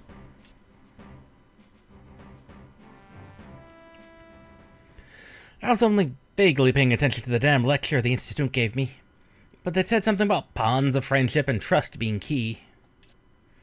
Trust? No, we've got so much more than that. After all, which dynamic duo saved the world from ruin at the hands of Promethea? If I couldn't trust you, I wouldn't let you out of my sight for a damned minute. No, it's more than trust. It's destiny. Ah, crap. But there's more to it than that. There's also friendship, too. Getting down to business. Let's get this show on the road.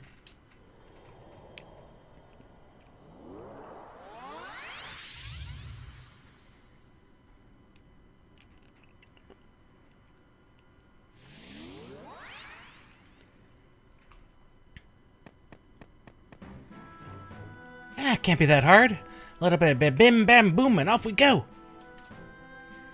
Screw them all. I'm Prish, and I've got your back for as long as I've got energy.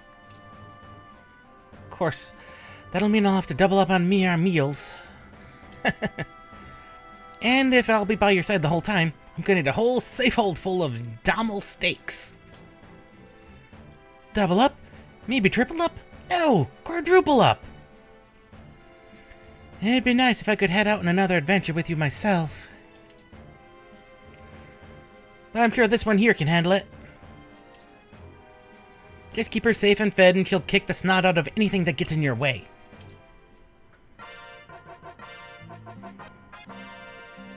That was indeed an exceptionally Prish way of ending it.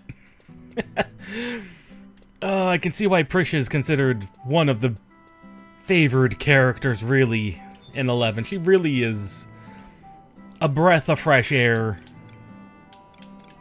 in the storylines and characters. All of the characters in Promethea have been.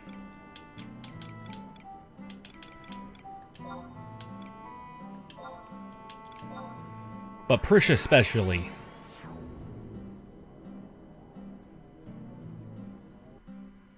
So now we begin the epilogue story. It starts with us once again, back in Juneau, walking towards the palace to trigger... It's always that cutscene line.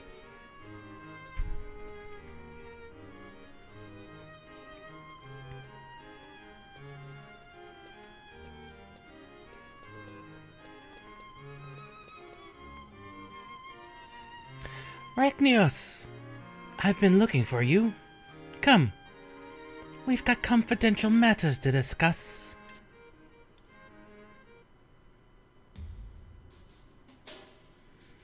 I must speak with you regarding Worm King Bahamut. You may recall him returning to the heavens, but I've received confirmation that he has once again descended upon Cape Riverne. Judging from the activity of the worms remaining in the various regions of Vanadiel, I suspected they'd yet to regain their faith in humankind. Most importantly, Tavnazia's in danger. Prish and Olmia have already been informed. I assume that you'll also lend them your aid? Of course. Then, you should head to Cape Riverne. Prish and Olmia have probably already departed.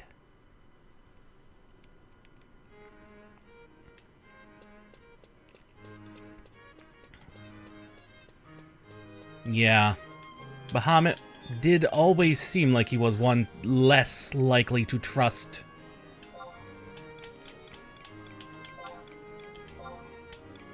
To trust mankind and their reactions.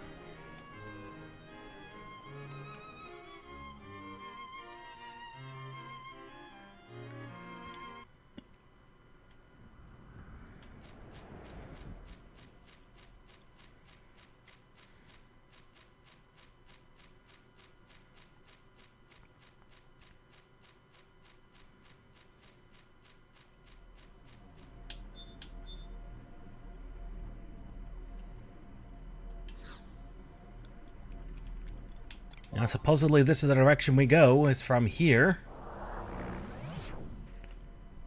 Because we have to look for a very specific one, apparently.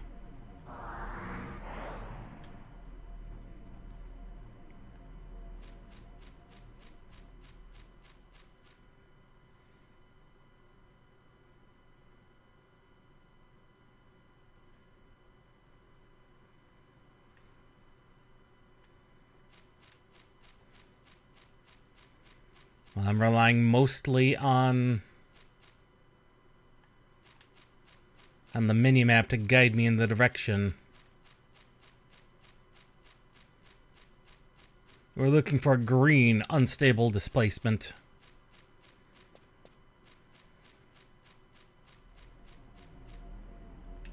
That one's still blue. So that's not it. Besides, it's not unstable. Must be the one to the south. That one.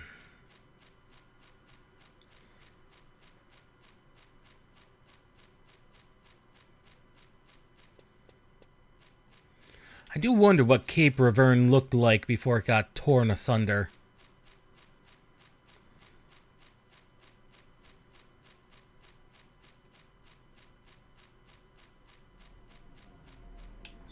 There you are.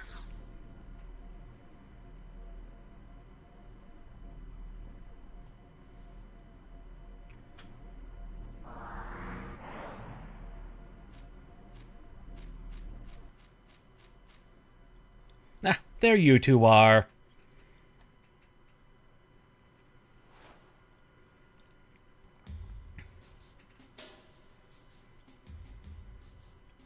Ah, and there you are.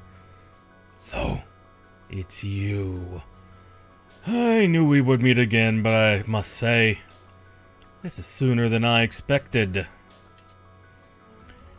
You have done well, but you're naive to think your troubles would end so easily.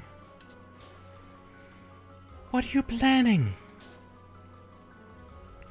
Your friend here held in her body a crystallized form of the emptiness. You returned it to the mother crystals, did you not? I sense the will that embodied the emptiness. It's yet to awaken into this world, but it is tremendously powerful. The mother crystals are already beginning to feel its effects, enveloped in the emptiness as they are. It is stirring. Magicite?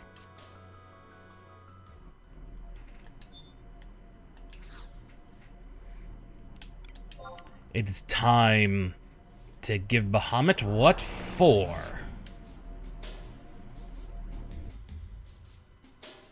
Mankind will be annihilated. You simply delayed the process. Do you dare to defy fate once again and fight to preserve your lives? Of course. Children of Vanadiel, stand in defiance and perish. Redeem this world as part of the Mother Crystals. Let us begin with an auto sort. Who do we have? With Omia? It's going to probably be overkill.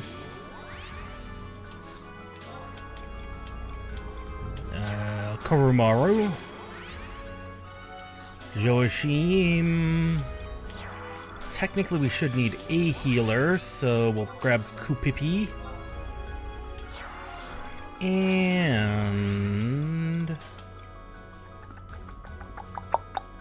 what other one?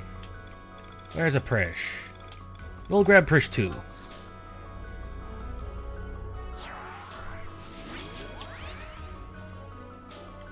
Yep, this is a pretty good party. Not that I think Bahamut's gonna last very long, but...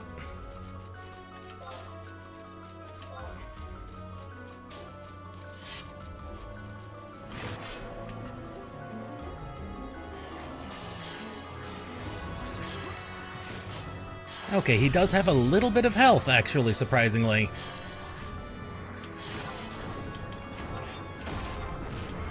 but just a little bit.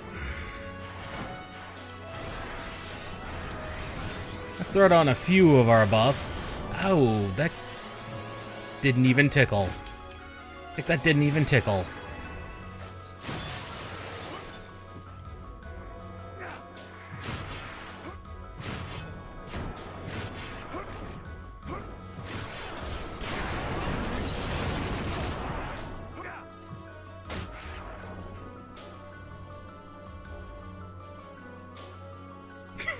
Joachim is the one who technically defeated him.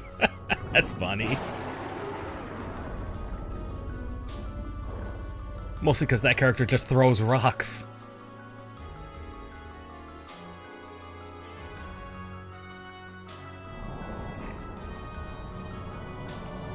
You have delayed mankind's extinction yet again.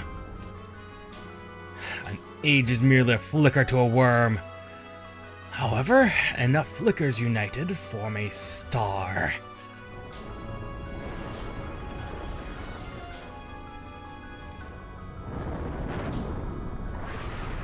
Children of Vanadiel, unite and form a future in which mankind can survive.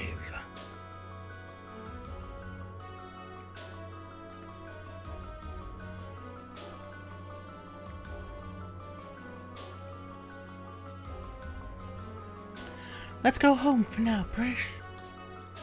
We must make preparations and consult with Cardinal Mildarian. Okay.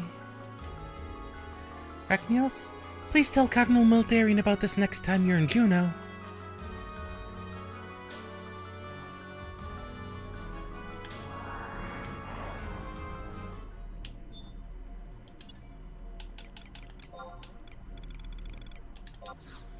Back to Juno we go.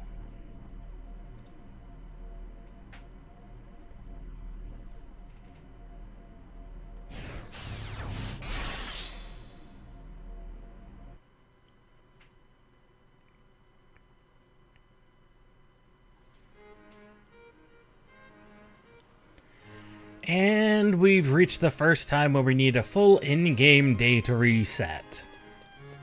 And it's since approximately it's not even midday in-game. Well, what could we theoretically do while we wait for mid-game to the next day to advance?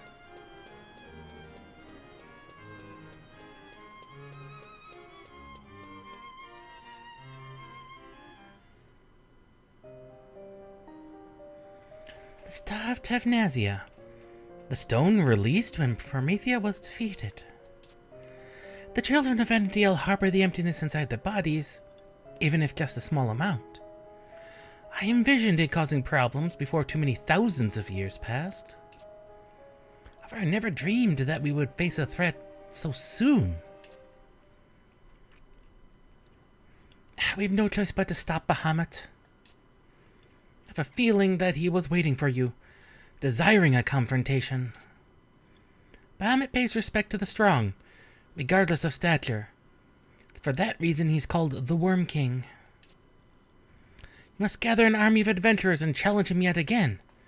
Show our adversary the strength of mankind.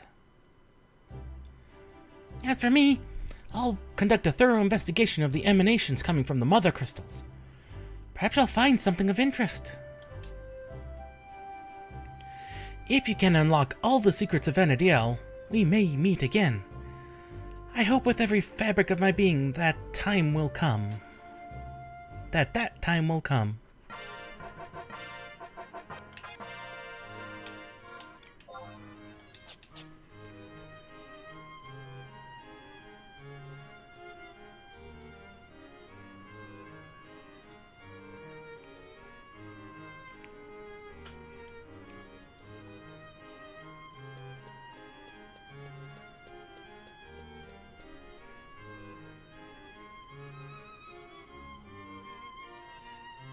Oh, okay. I'm just looking at other things.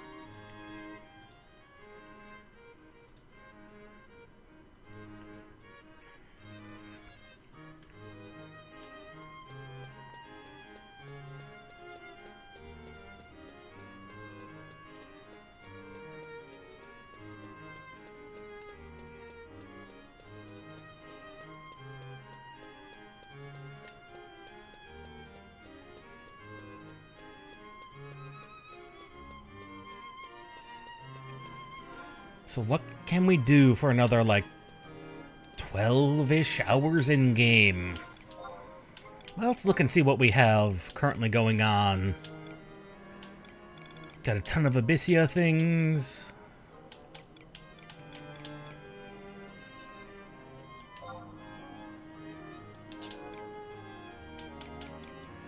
Got the Omega quest.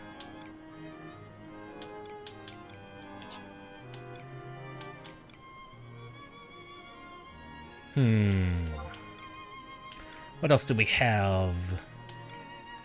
Yeah, we're not going to be able to do that one, so we'll just drop that. Need to be able to summon Uran and Rand in order to hit those.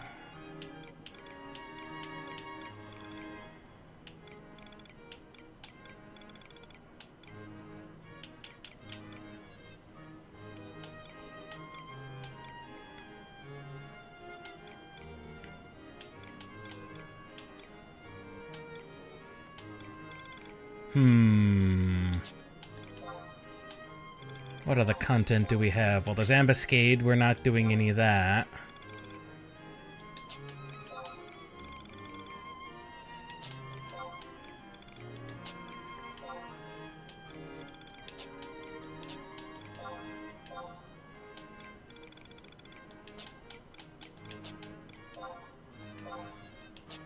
Just looking.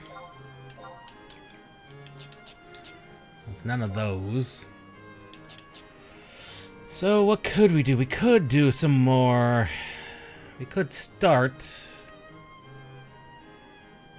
while we're waiting on that.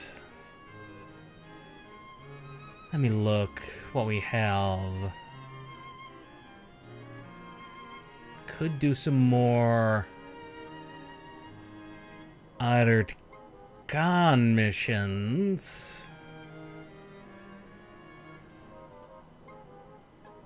Or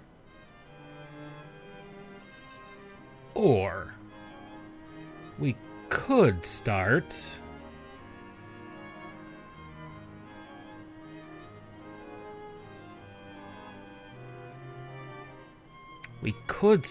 some Sandoria high-level quests. Well, not high-level, but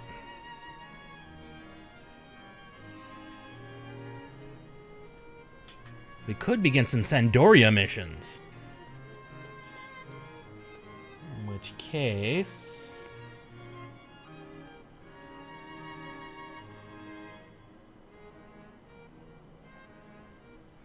I need to make note of this somewhere.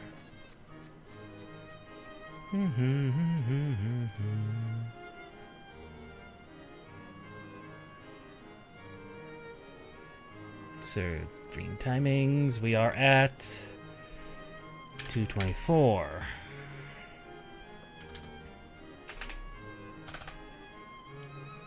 Give or take. This way I can put in the description when we switch over. From Chains of Promethea End to Sandoria!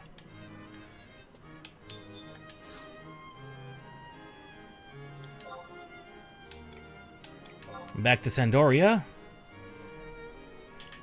which is northern Sandoria. Back to Haver.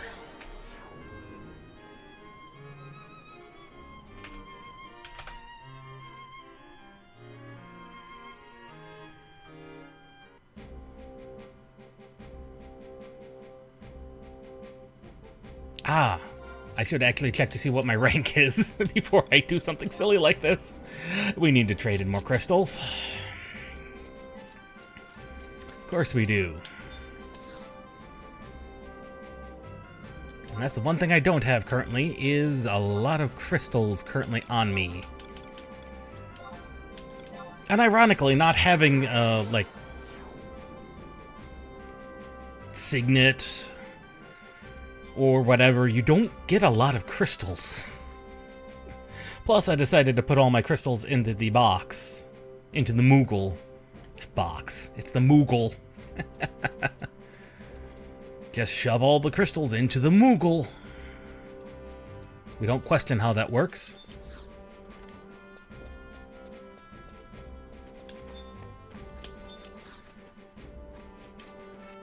I need like a dozen crystals returned to me. A specific number. Give me...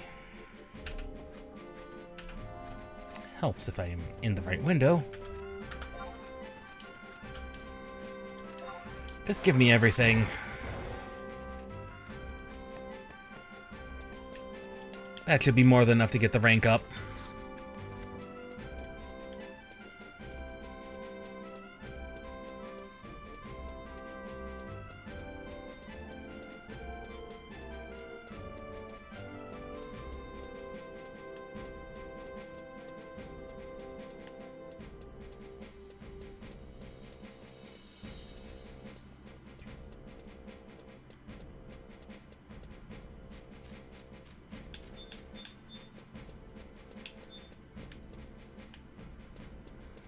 Is it you who I trade crystals to?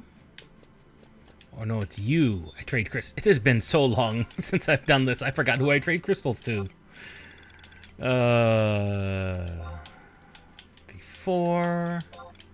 And a cluster.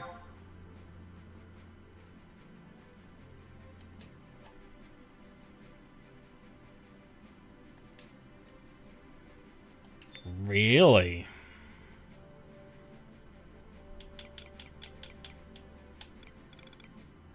None of those are the ones we're looking at.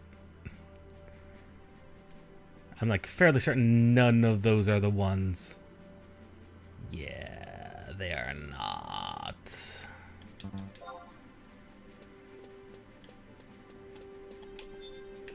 Or is it you I trade them to? One of these characters I trade them to, and I've already forgotten which.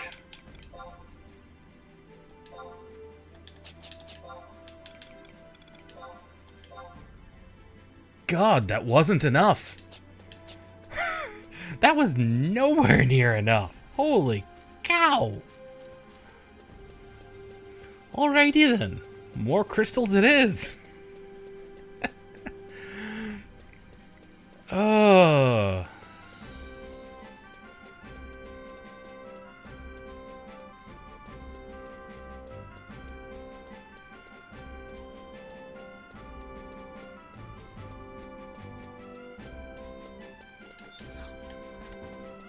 Good lord. They are thirsty for crystals. A specific number. Let's see. That only took it about a quarter of the way. 24. 36.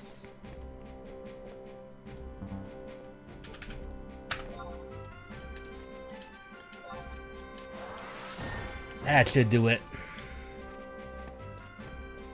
And besides, what doesn't get restored, I think just gets converted into conquest points. Which, there's some cool looking gear from the conquest points. Stat-wise, it's completely useless, but it looks cool. And probably will end up, some of it, maybe as part of our glamour.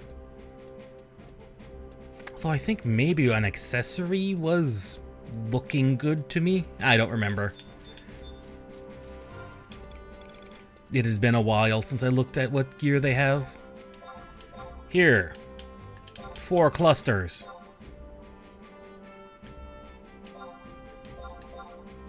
Oh, they only take them in crystal form.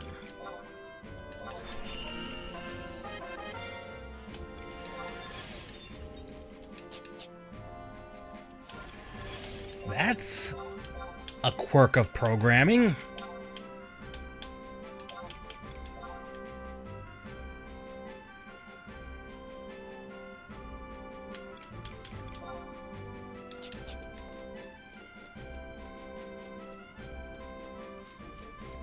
That is a quirk of programming. That is very, very weird. You think they would have fixed that particular quirk of programming ages ago, but I guess they never did. Like, you think that would be something they could solve very simply. In fact, that is something they could solve very simply. But they don't, and haven't. It's very weird.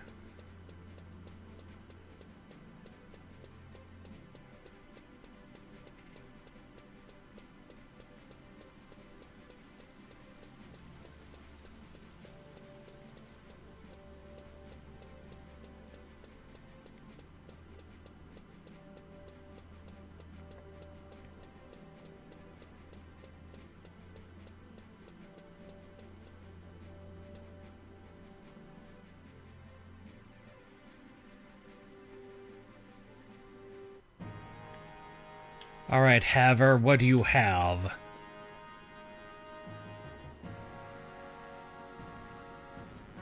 You're like right in front of me.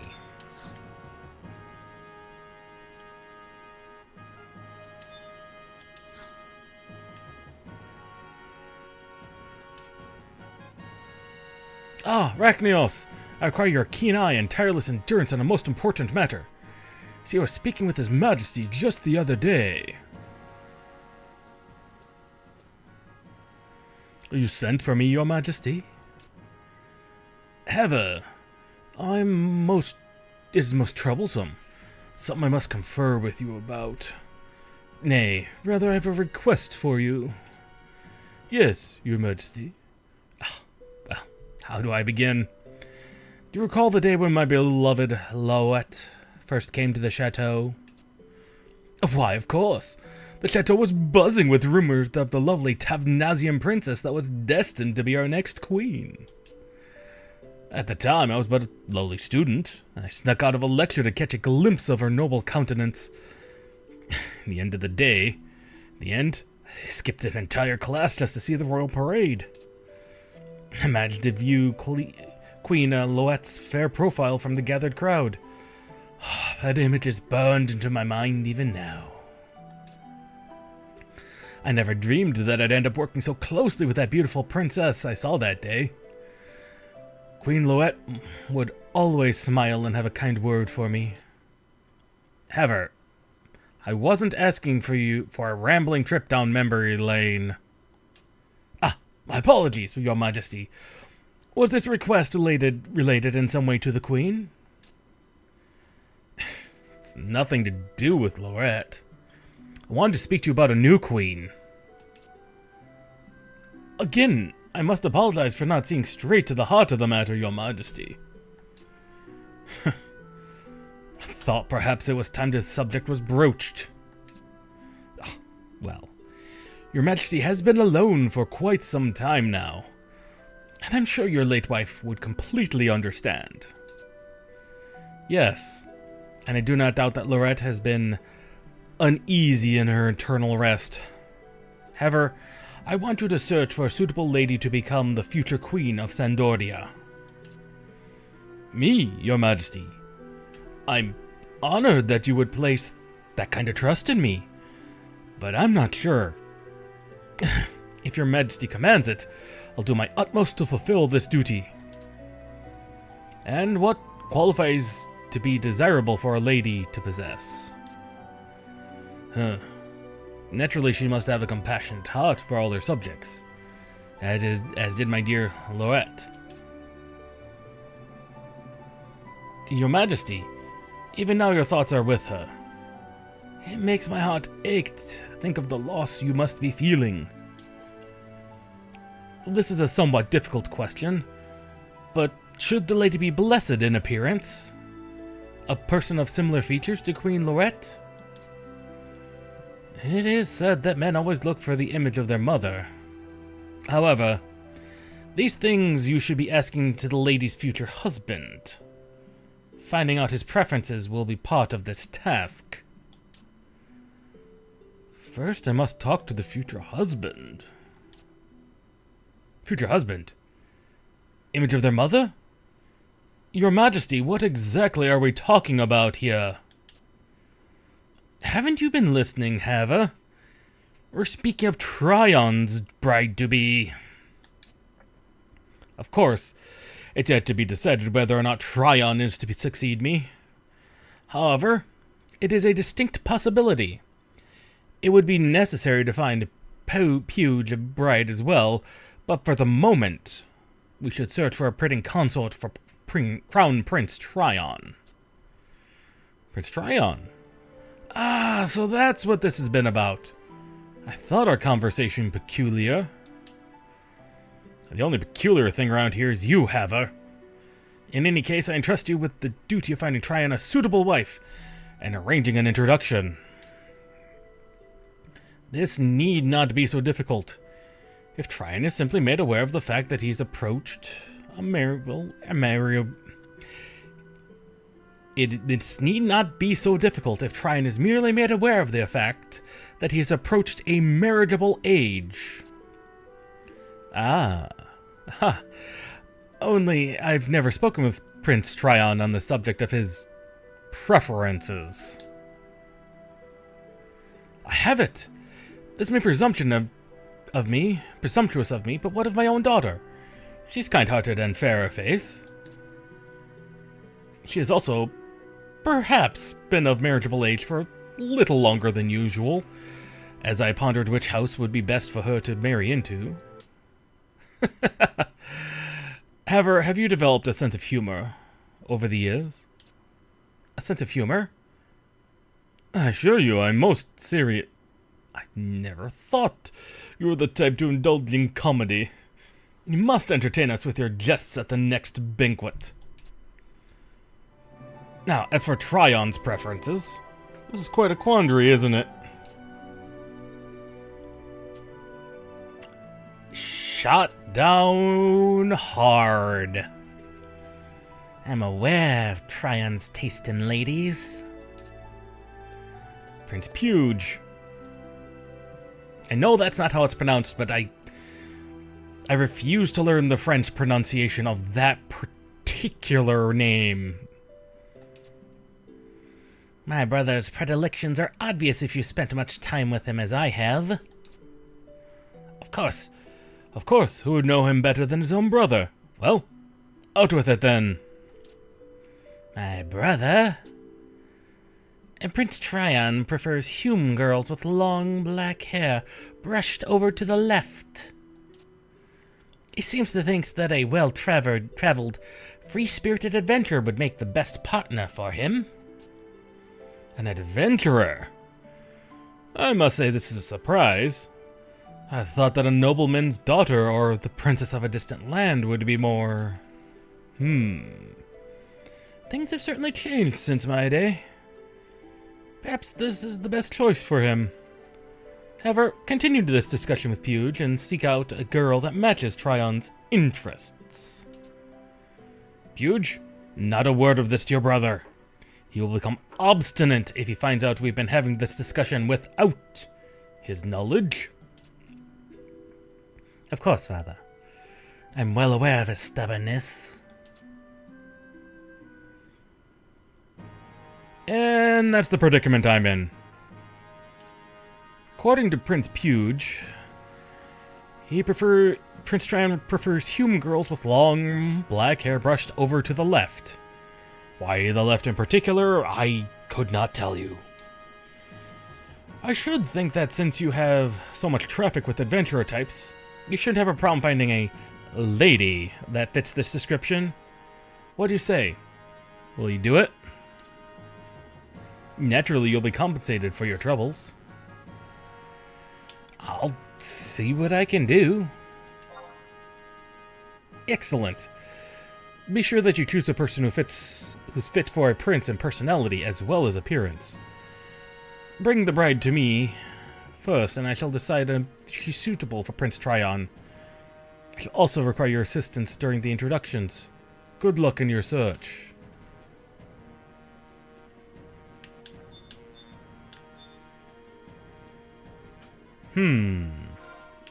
Was that the appropriate quest or not, is the question.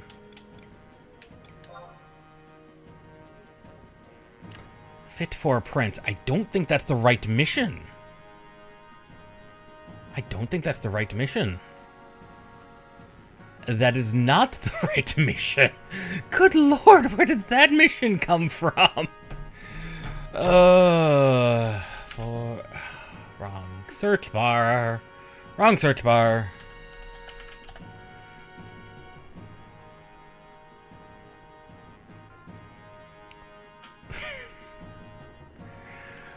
Oh.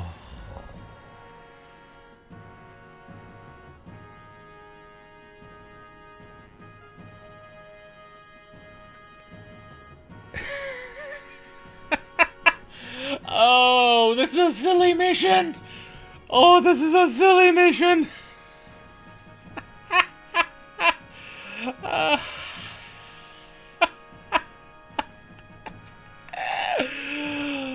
Oh my golly gee willikers. Oh.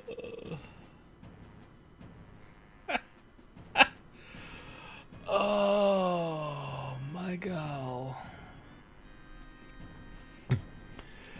To complete this mission, one has to search for a player that matches this description.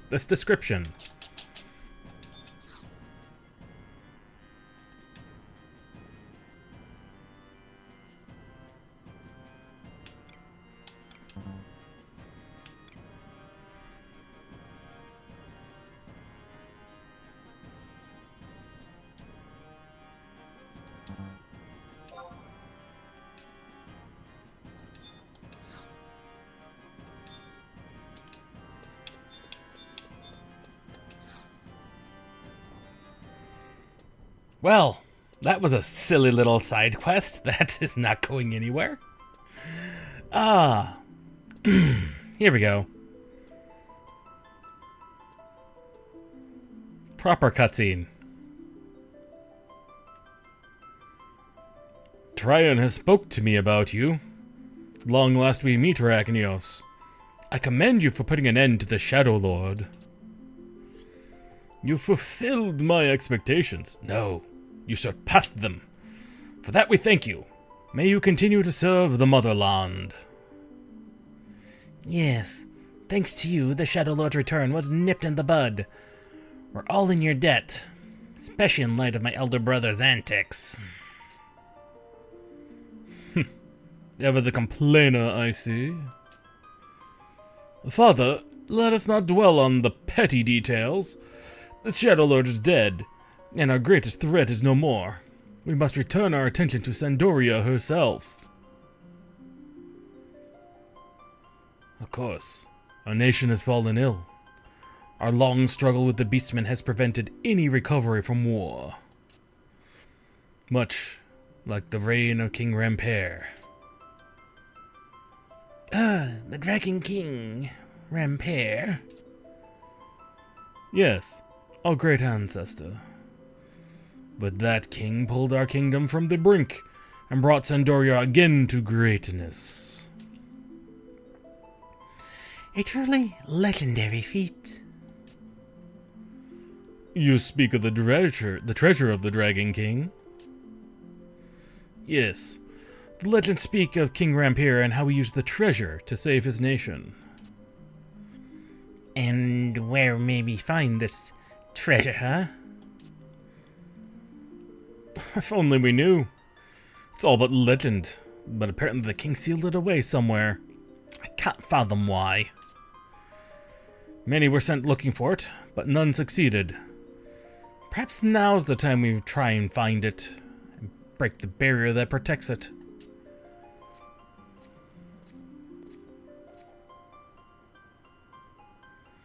Arachnios, should you uncover any news of Rampere's treasure, return to us at once.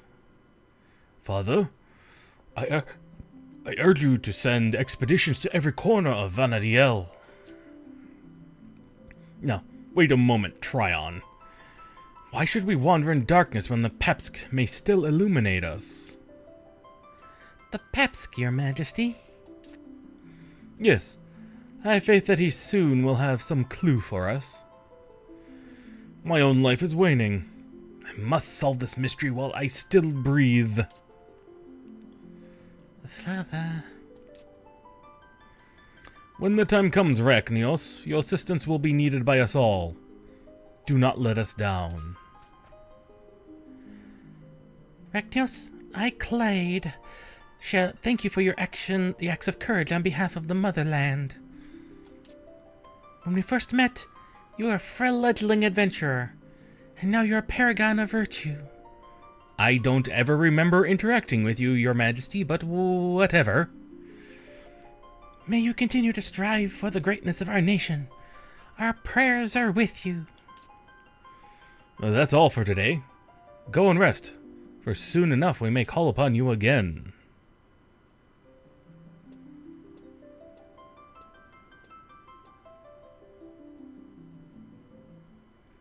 This is another side mission. I keep forgetting how these missions work. And it's been staring me in the face. It hath been staring me in the face. I have to accept it from the stupid gate guard.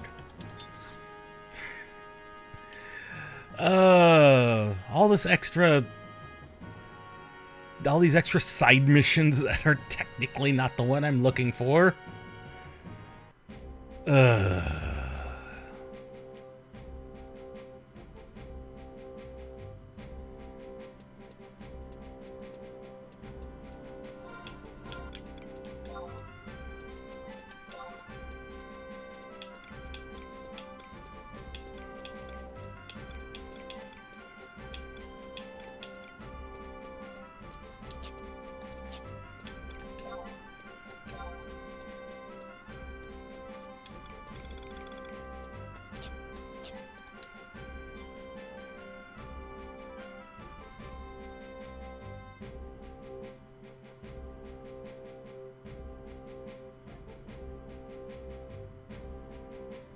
Well, that, at the very least, it did give us some more insight into Sandoria's political situation, which is rather weird and, well, typical of any medieval,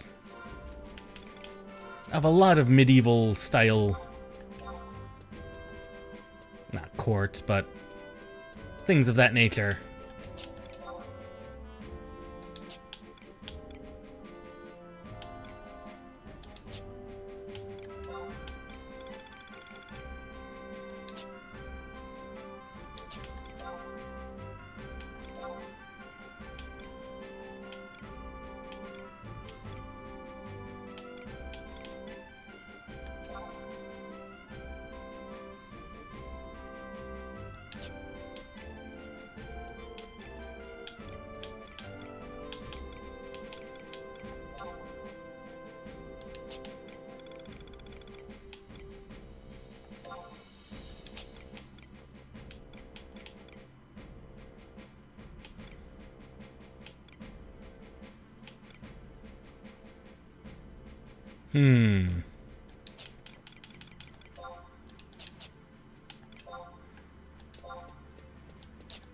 Yeah, I'm not sure what I just accepted, but I just accepted something.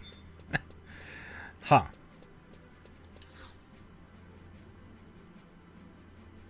There it is. Well, that was a bust. So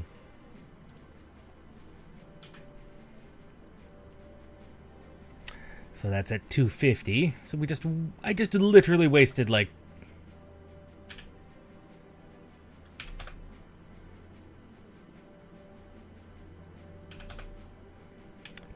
like 5 minutes on that. But that was the 5 minutes we did need to waste, I think.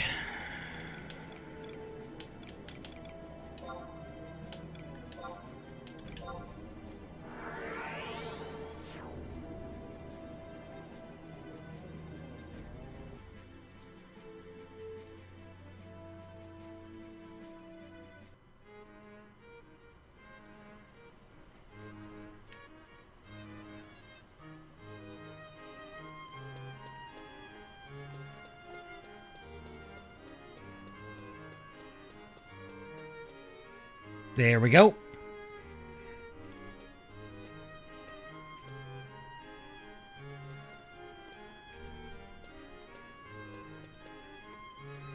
Arachnios, there's someone I'd like you to meet. Please come this way.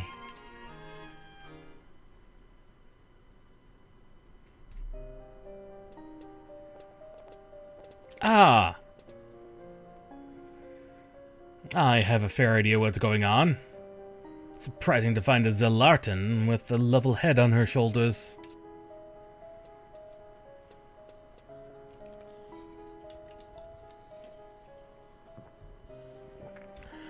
There are 4 mother crystal locations. The crags of Hala, Dem, Maya, and Soja. Our investigation into the emptiness surrounding these locations has produced some unusual readings. We put together a research team equipped with the latest weapons. Weapons designed to combat the emptiness, and sent them to Soja. And you wouldn't guess who they encountered. Runes of Soja are under Tenshodo authority. Technically speaking, your researchers were trespassing. Verena had so wandered down there like she was being guided by something. I found this at the place I was drawn. Apparently, it belonged to a Galka known as Raugrim. I'm sure you remember that name.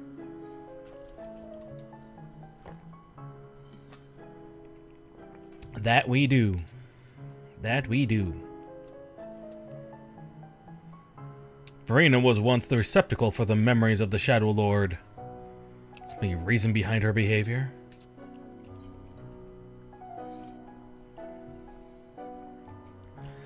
Similar readings have been recorded from the emptiness found below the crags of Hala, Dem, and Maya. We've marked the points where the fluctuations were the strongest. I would like to entrust the investigation of these areas to you, Arachnios. If my intuition on what lies there is correct, you will make some fascinating discoveries indeed. You are a brave soul, Arachnios. You'll never catch me in that awful place again. Once is more than enough. Please be careful. We'll be praying for your safe return.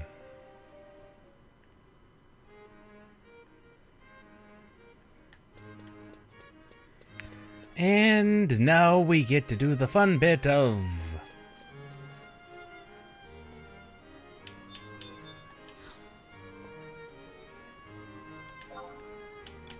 the fun bit of original location, Northern Sandoria.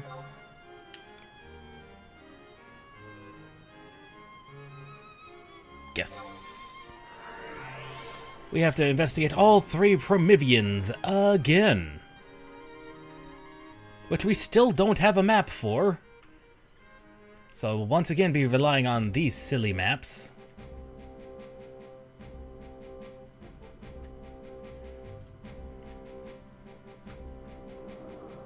And we will begin with Lathane.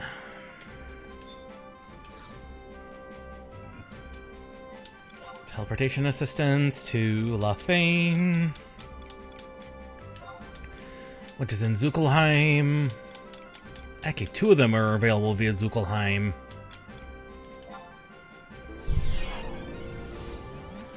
So Hala first.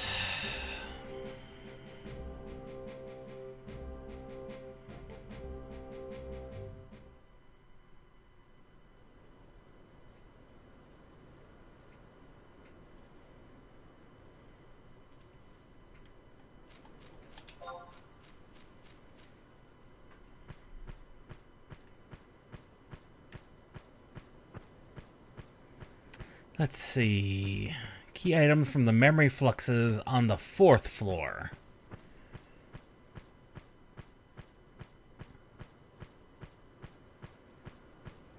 Okay, so we don't even have to go to the spire, which is good.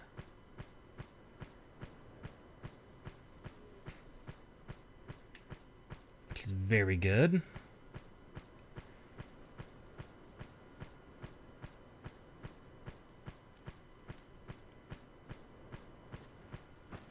I think the only thing we have to... Yes, the only thing we have to watch out for, as expected, is going to be the apex enemies. They're still going to be murderous. Need to check to make sure. Objective list, combat region. They are part of Zilart. Zilart 2? No.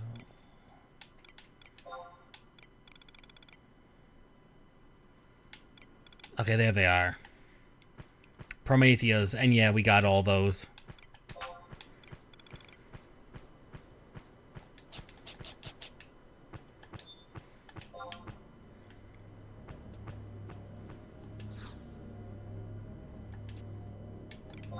Back in we go into the Promethean.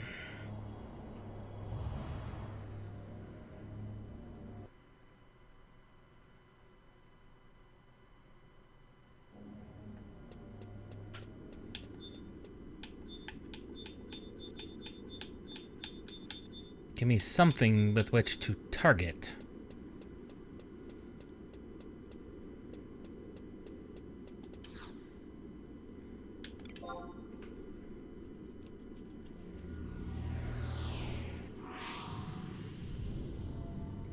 Is this how we get to the Promethean? I've already forgotten how we get to the Promethean.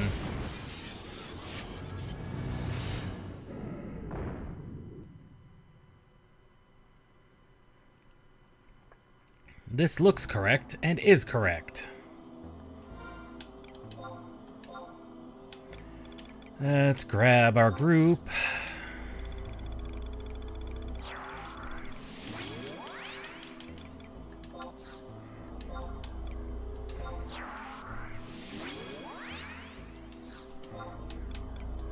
Just in case we run into anything.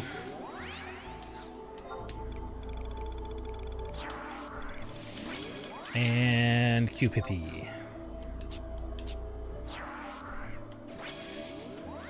Okay, and we start over here at level 1? Yes, level 1 over here.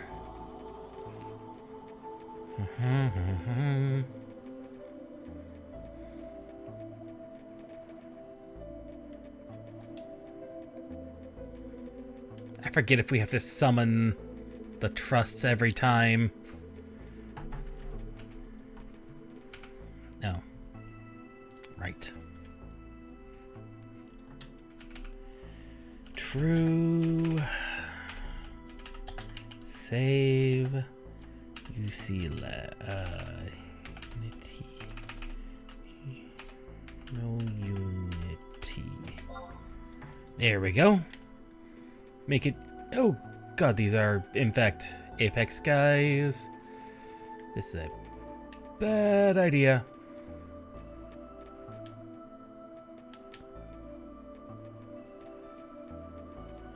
I was not expecting to almost quite literally run right into those. Right into a bunch of Apex enemies. Could probably take them on. I kind of don't want to test that theory, though.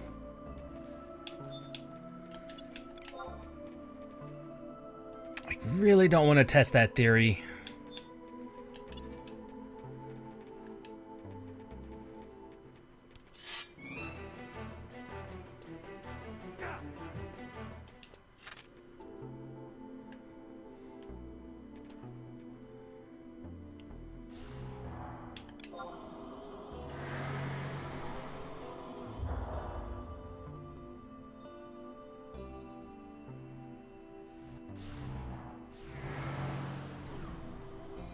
Oh good, I don't have to summon the trusts a second time. That's good to see. Right, we have to navigate this silly little graveyard thing in order to get to where we need to go.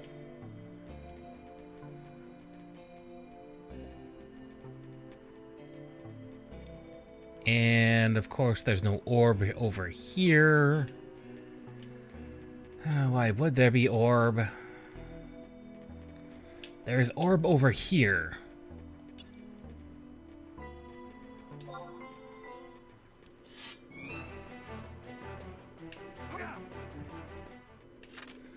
Our gear has progressed to the point where we can one-shot these. Last time we were here, we couldn't one-shot them. And this is not the appropriate one.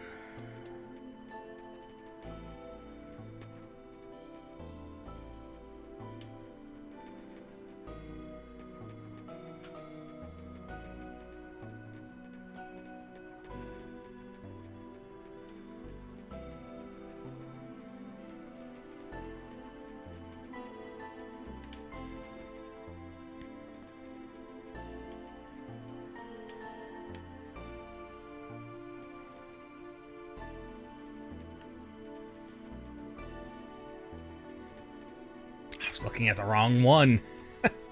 Once again, I was looking at the wrong map.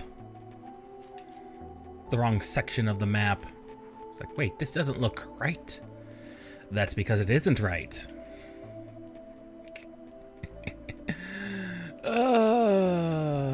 Sometimes these maps are a little more confusing than they need to be. Of course, the graveyard doesn't help navigating matters.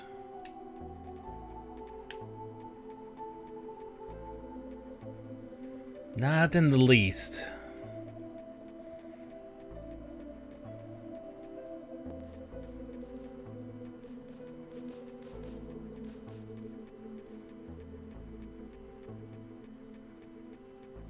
There's, in fact, no orb over here either. Means it's all the way to the south.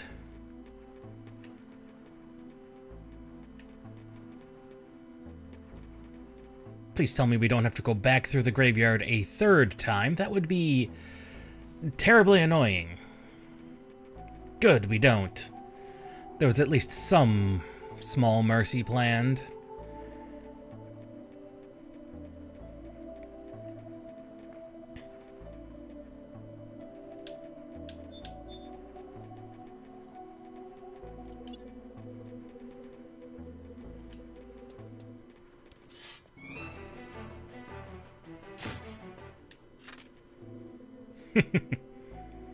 So they have about 2,500 health.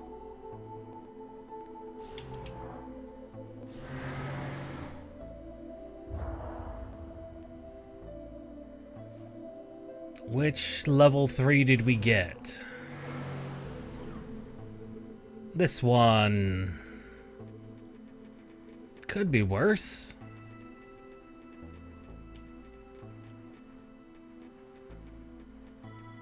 Weepers and thinkers and seethers.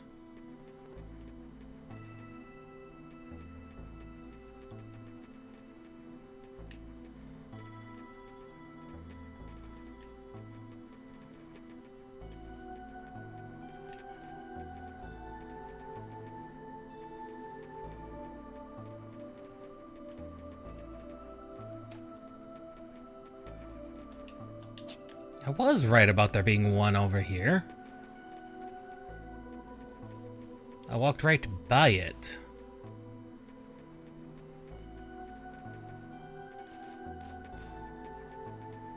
According to this, there should be one right here. Huh. Clearly it's not there.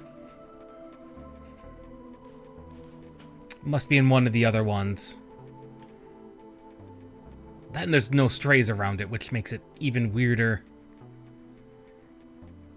We also might encounter wide scan. Well, there's strays over there. That's to be expected. That's where we're heading.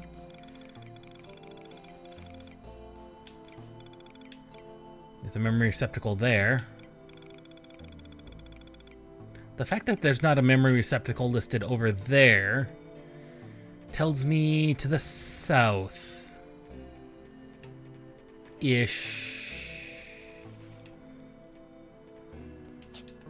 is actually the direction we need to go. So back over here.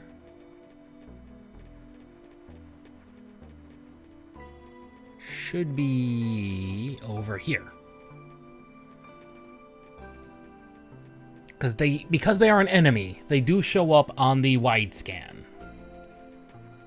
They should show up on the wide scan, I should say.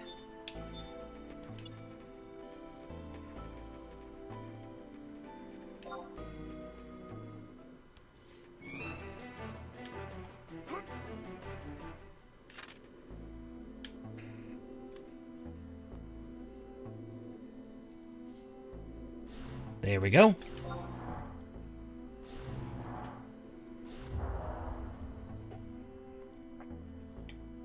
And then off to level 4.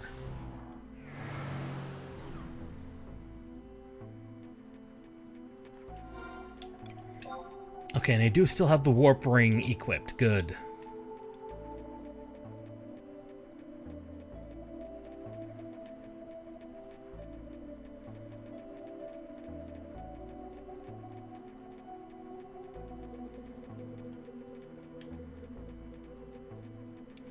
If there is an Apex enemy running, of course they're over here in the direction we need to go. I really, really, really don't want to. If I can help it.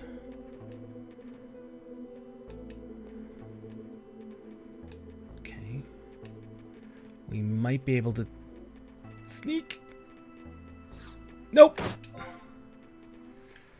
Unable to sneak.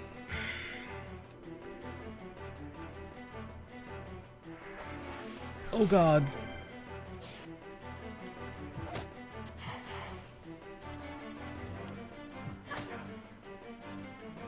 Yeah, I am unable to even damage them. Like, I am not even hitting them. Oh god, we are dead.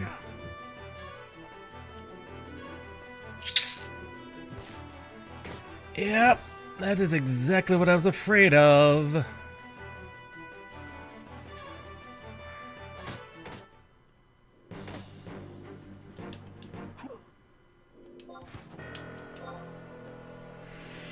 And of course they put the Apex enemies right where you need to go in order to complete that freaking quest.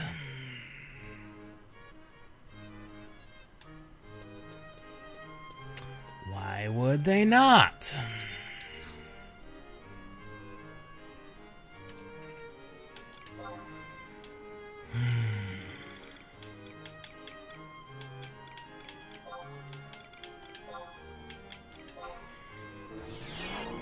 Why would they not?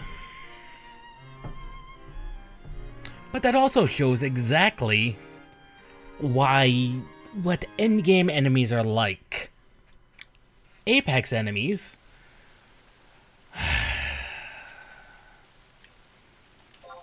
were added, I believe they were added, you'll have to correct me if I'm wrong on this, and I could very well be. My understanding of Apex enemies is obviously they're added post 119, but I believe they were added post job points for the grinding of exemplar points, which means you were already in endgame gear, and you had maximum job points, all 2,100 of them, and your merits were probably maxed out as well.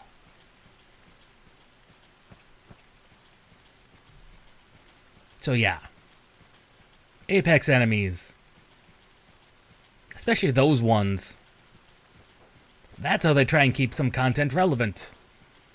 Add enemies to grind off of to older zones. Who cares if that makes the zone significantly worse for, normal lower level players to transit through? Who cares about that? Oh, you're early in your 119 grinding gear? Yeah, you're not going to be able to touch these enemies. I think I hit those enemies like 3 times in that entire combat round. Yeah, that was not fun.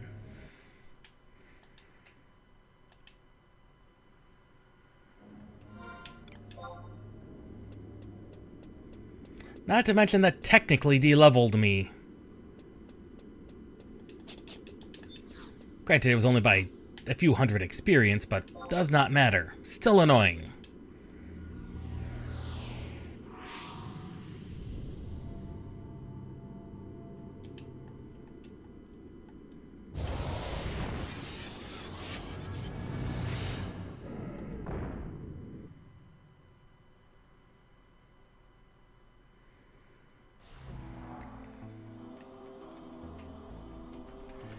Okay. Let's try this again. True. No unity.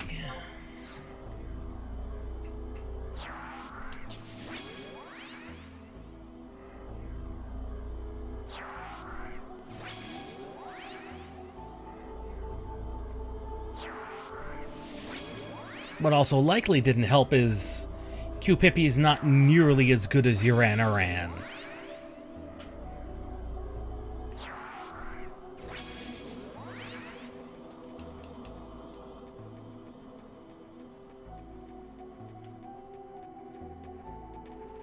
I'll also say I have fought some Apex enemies, but they were in one of the early Adelan areas, and they were far tougher than normal enemies, and also completely not worth fighting, because it's not like they gave out more experience, or, you know, they didn't give out more capacity points, more job points than normal enemies, so there was no point in fighting them.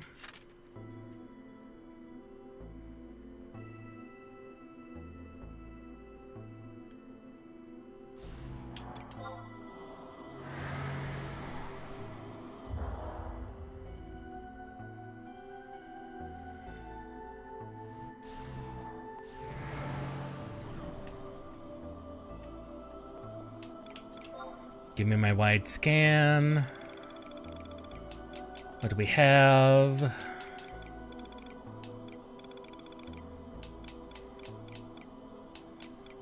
We have a memory receptacle over there, and one over there. Of course, there's two of them.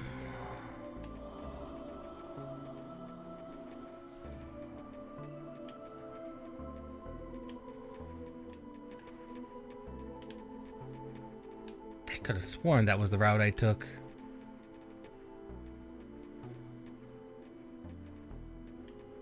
Does this graveyard change? I swear it's changed.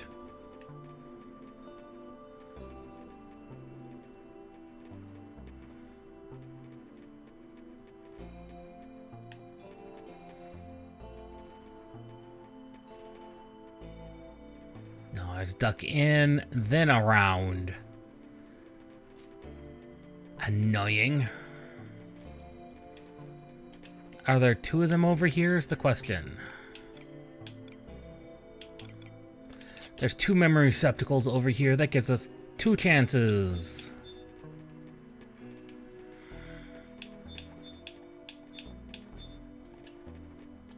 Unless I'm misunderstanding how these memory receptacles work and you have to kill all of them.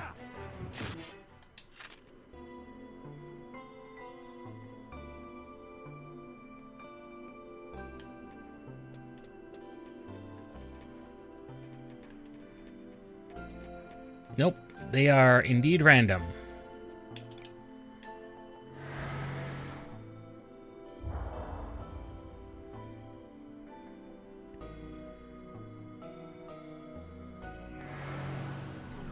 Of course, this sent me all the way back over here.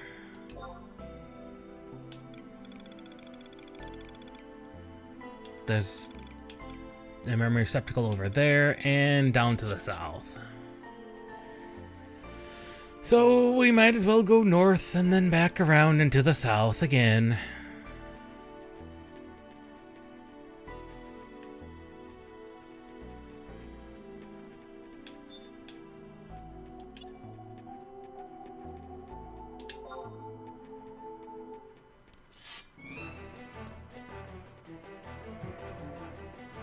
Missed. That was not normal.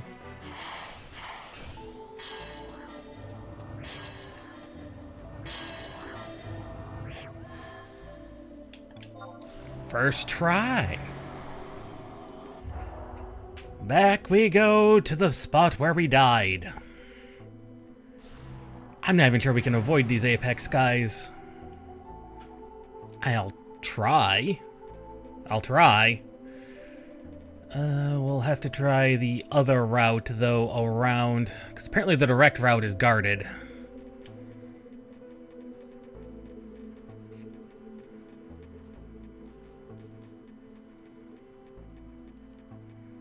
And we get to go the long way round.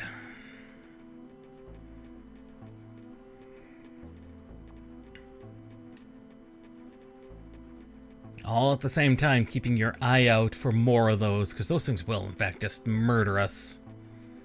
Given a second thought.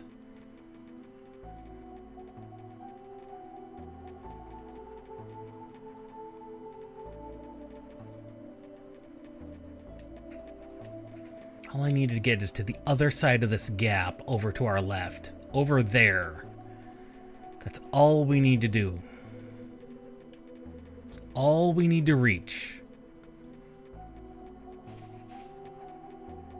Of course, that's harder than it looks thanks to Apex enemies. Once again, like everything today, thwarted by terrible game design. Not terrible game design, annoying level game design. Because I did, in fact, spend a bunch of silver vouchers in trying to get some useful items from the Amon Trove. And once again, the Amon Trove has proven that it hates me. And I got jack squat for the last 3 months of Amon vouchers.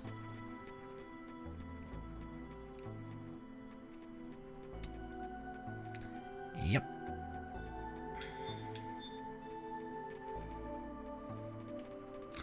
So on this side, it was just guarded by normal enemies.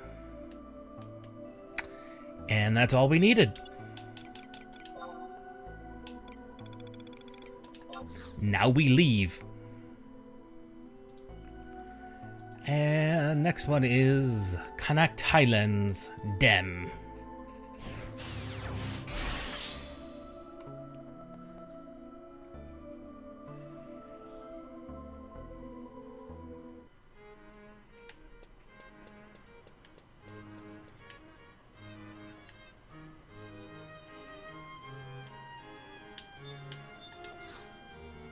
I mean, after all, when you're doing the Amon Trove, do you expect, you know, to find the Mimic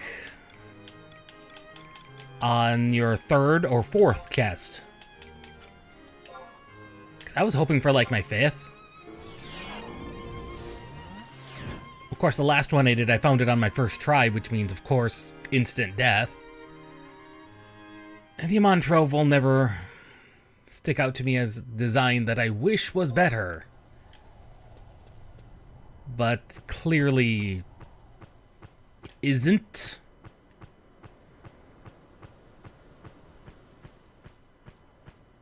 Like, I still don't know the purpose of the Mimic. If you've got no way to suss it out, which you don't, it is quite literally just as seemingly everything with 11 is luck of the draw. How lucky are you? Don't get me wrong, I've been lucky. Like my first time in Amon Trove, I got a prismatic chest right at the end. I avoided the Mimic 100% of the time. The first time. And that was the last time I was successful at Amon Trove. I got a lot of cool things from it. In fact, I got some 119 gear from that. I think I still have that gear too. It's pretty cool, to be honest.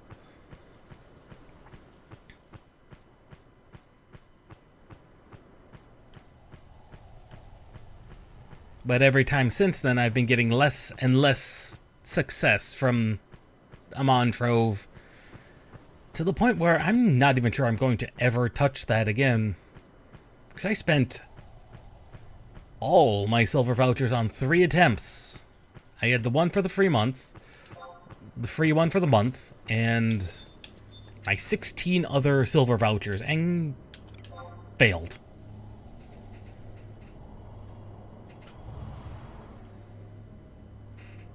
Oh well.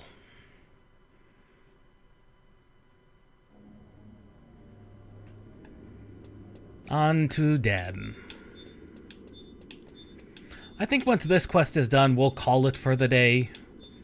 Mainly because the next quest, again, requires another in-game day to pass. And we've been going for long enough.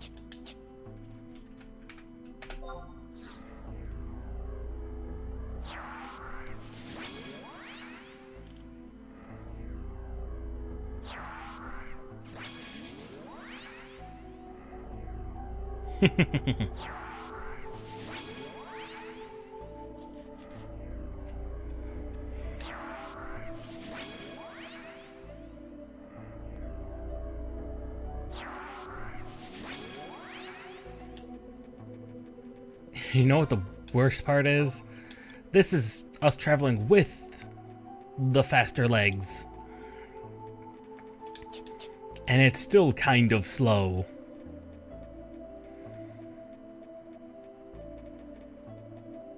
Granted, these aren't the 18% legs because, again, me ever possessing that much gil is going to be a never possibility.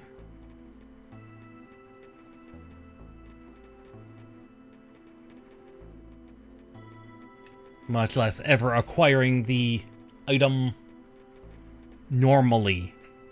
That's also never going to happen. Much less crafting much less crafting. Because at that point you're already spending like 12 million.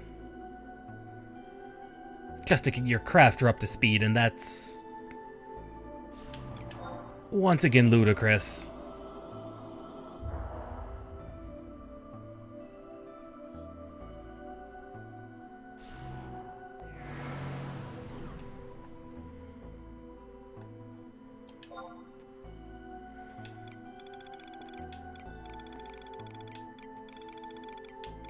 Okay, there's a memory receptacle to the north. That's to be expected. That's the only one we're seeing. So we will head that direction.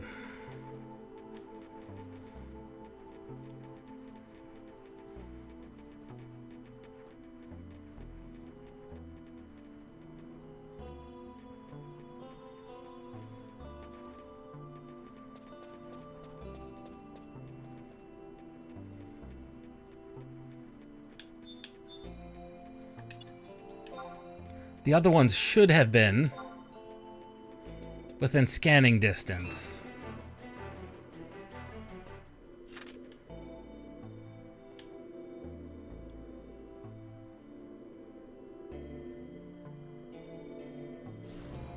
Yes!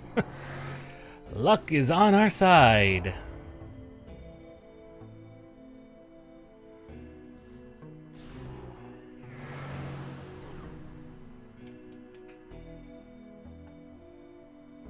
And we are in the north.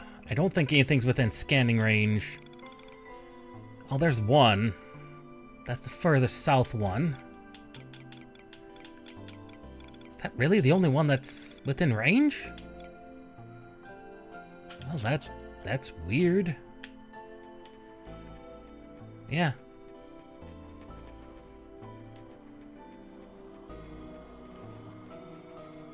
That might be the northernmost one, actually.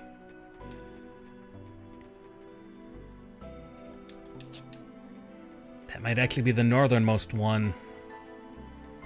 Because it's got this weird long tendril of a land bridge. Can't even well, technically you could maybe call it a peninsula, because it technically is. still.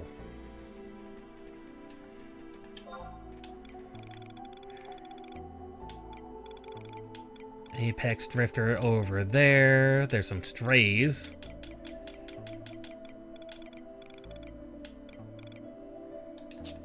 Or were we detecting something else? We may have been detecting something else. No, that was the only receptacle within range. Let's get down here where Satiator could be. Let's see what we have. Stray over there.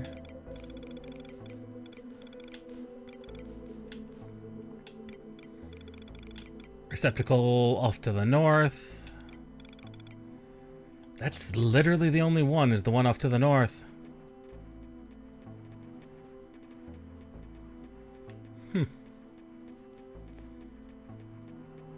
Okay. That's the direction we will head in then. Since that's the only one that seems to be active.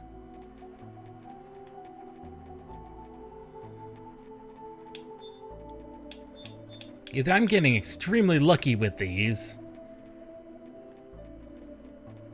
or this is how you're actually supposed to navigate it.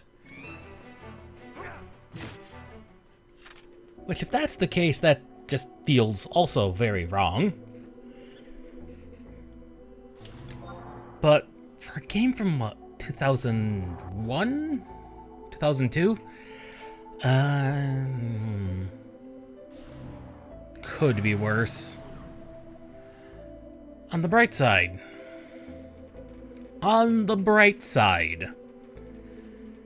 We don't have to worry about Apex enemies guarding the receptacle, the memory flux, because it's right here.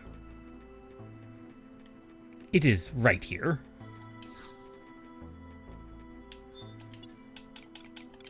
Now 15 seconds. Took us 9 minutes and 45 seconds to get this far. 9:45. That's not bad. If I say so myself. Couldn't really ask for a faster way of doing it than that.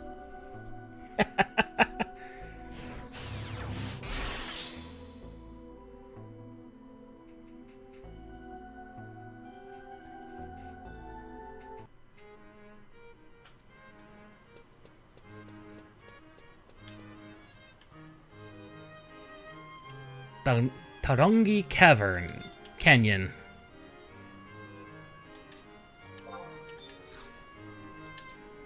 Let's see, the canyon is not in Zuckelheim. It's in Norverlin. No, it's not in Norverlin.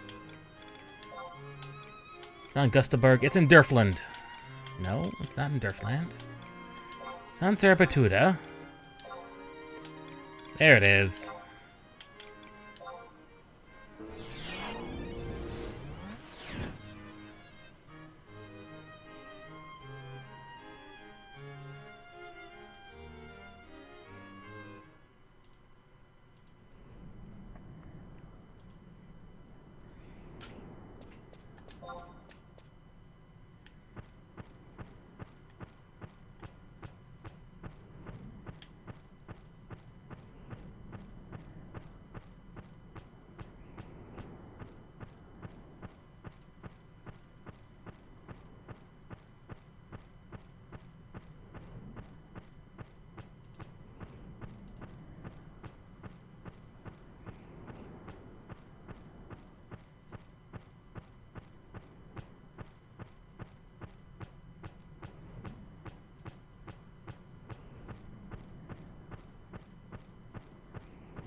Yeah, we're actually gonna end up pretty close to the end of the epilogue here.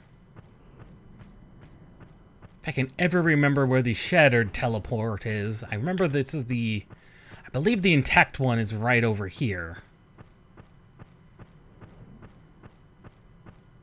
Yep. I always forget where the broken ones are. Tells you how often I go to this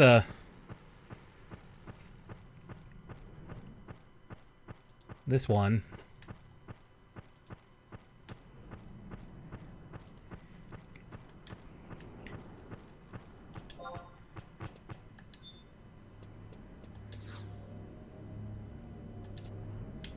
Investigate further.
Okay. Maya seems a little bit more straightforward overall.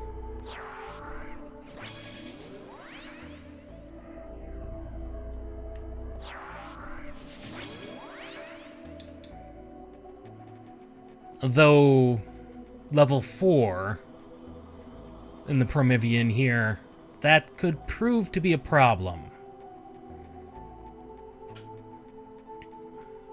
Because much like the first one we were in, Hala, that it's got a bit of a length to it. So there could be more Apex lining the way than what we really, really want. I forgot these ones are a brilliant, bright, beautiful blue.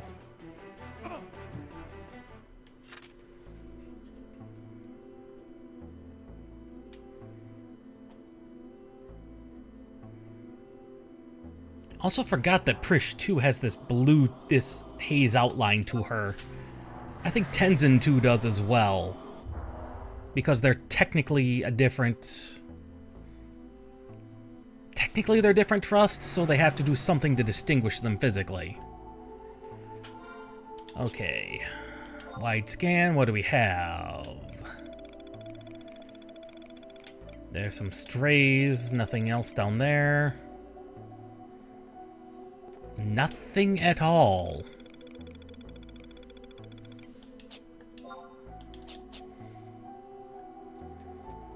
Well, that's annoying. Go a little bit further to the south. Okay, there's a memory receptacle to the left. Nothing to the right. So... we'll start with over here to the left. And see where this takes us. Hopefully it takes us somewhere and doesn't just make us stay. Make us stand around and look stupid.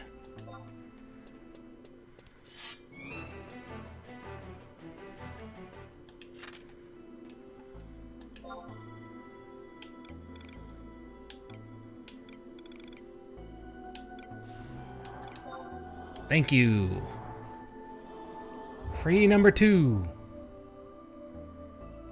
Of course, over to the circle one. The one with the gaping hole in the middle. Well. No. I mean, yes, there's a gaping hole in the middle, but it's a different gaping hole in the middle.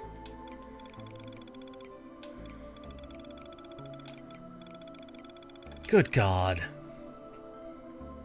Of course you've got to be over there. Of course you did. And Craver. There's a Craver over there.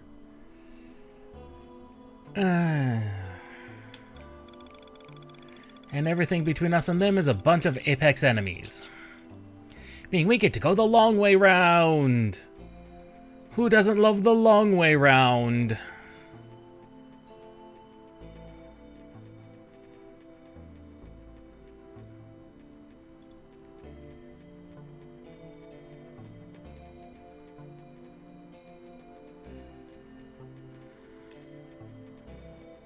Because of the giant hole in the ground. Am I even looking at the right location?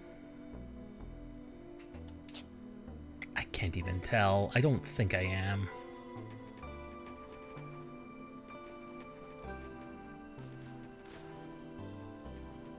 Because none of this is looking familiar at all. No.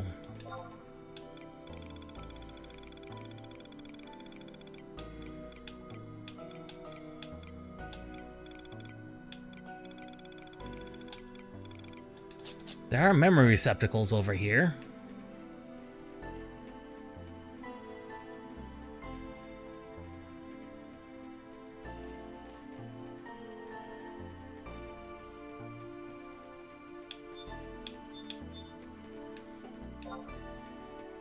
I am just slightly confused, that is all.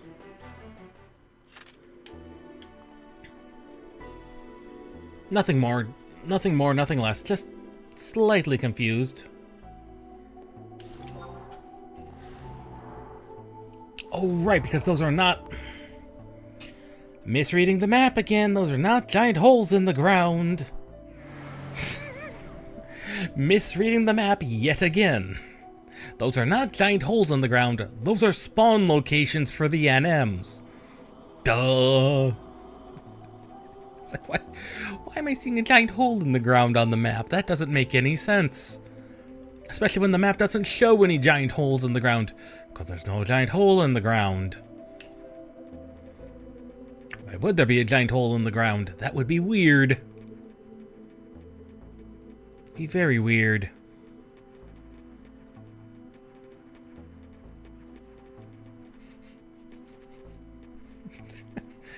Sometimes my map reading skills lead me just astray, and it is terribly funny sometimes. How badly I get led astray by them. It looks like there's not any... There may not be any apexes guarding the direction over here, which is good.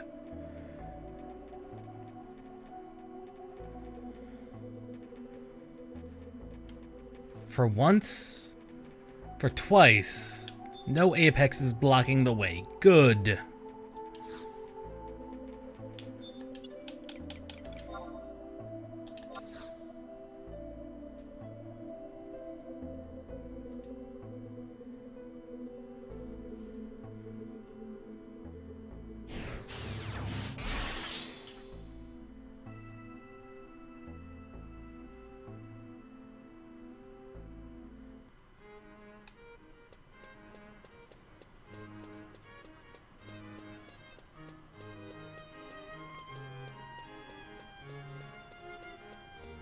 And with that, we have retrieved all 3 of the major items she wanted us to retrieve.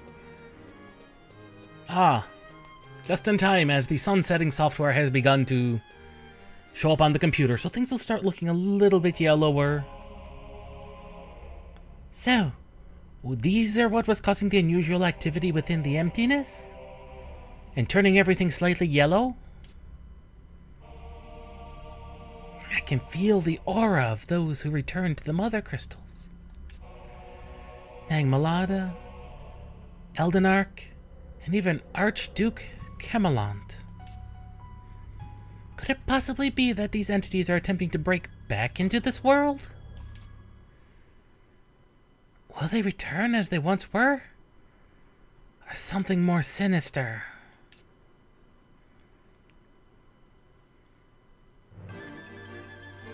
Rachnios, we must put a stop to this. These reincarnations are beings that have been chosen, am being chosen by the emptiness. I fear their powers will be beyond any race that has walked Vanadiel. Go, prepare yourself for battle, then return to me here. Let us raise the curtain on this final conflict.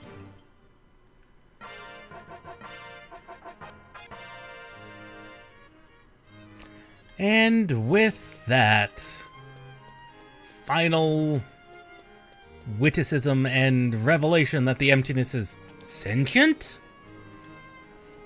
I mean, that makes sense considering what Rhapsodies has shown us, but also it's kind of unusual. Still kind of weird that it's kind of a sentient thing. That is where we're going to call it for today, folks. We'll see everyone Wednesday for more Romancing Saga 2, which I'm having such a good time with that I started in my own offline playthrough and I'm catching rapidly back up to where the stream is. Taking some slightly different routes where possible, but mostly sticking to what we've already done so that I don't spoil things. Because that's very easy to do. Very easy to do. So, we'll see everybody Wednesday. Same time, 12:30, midnight 30 on Wednesday.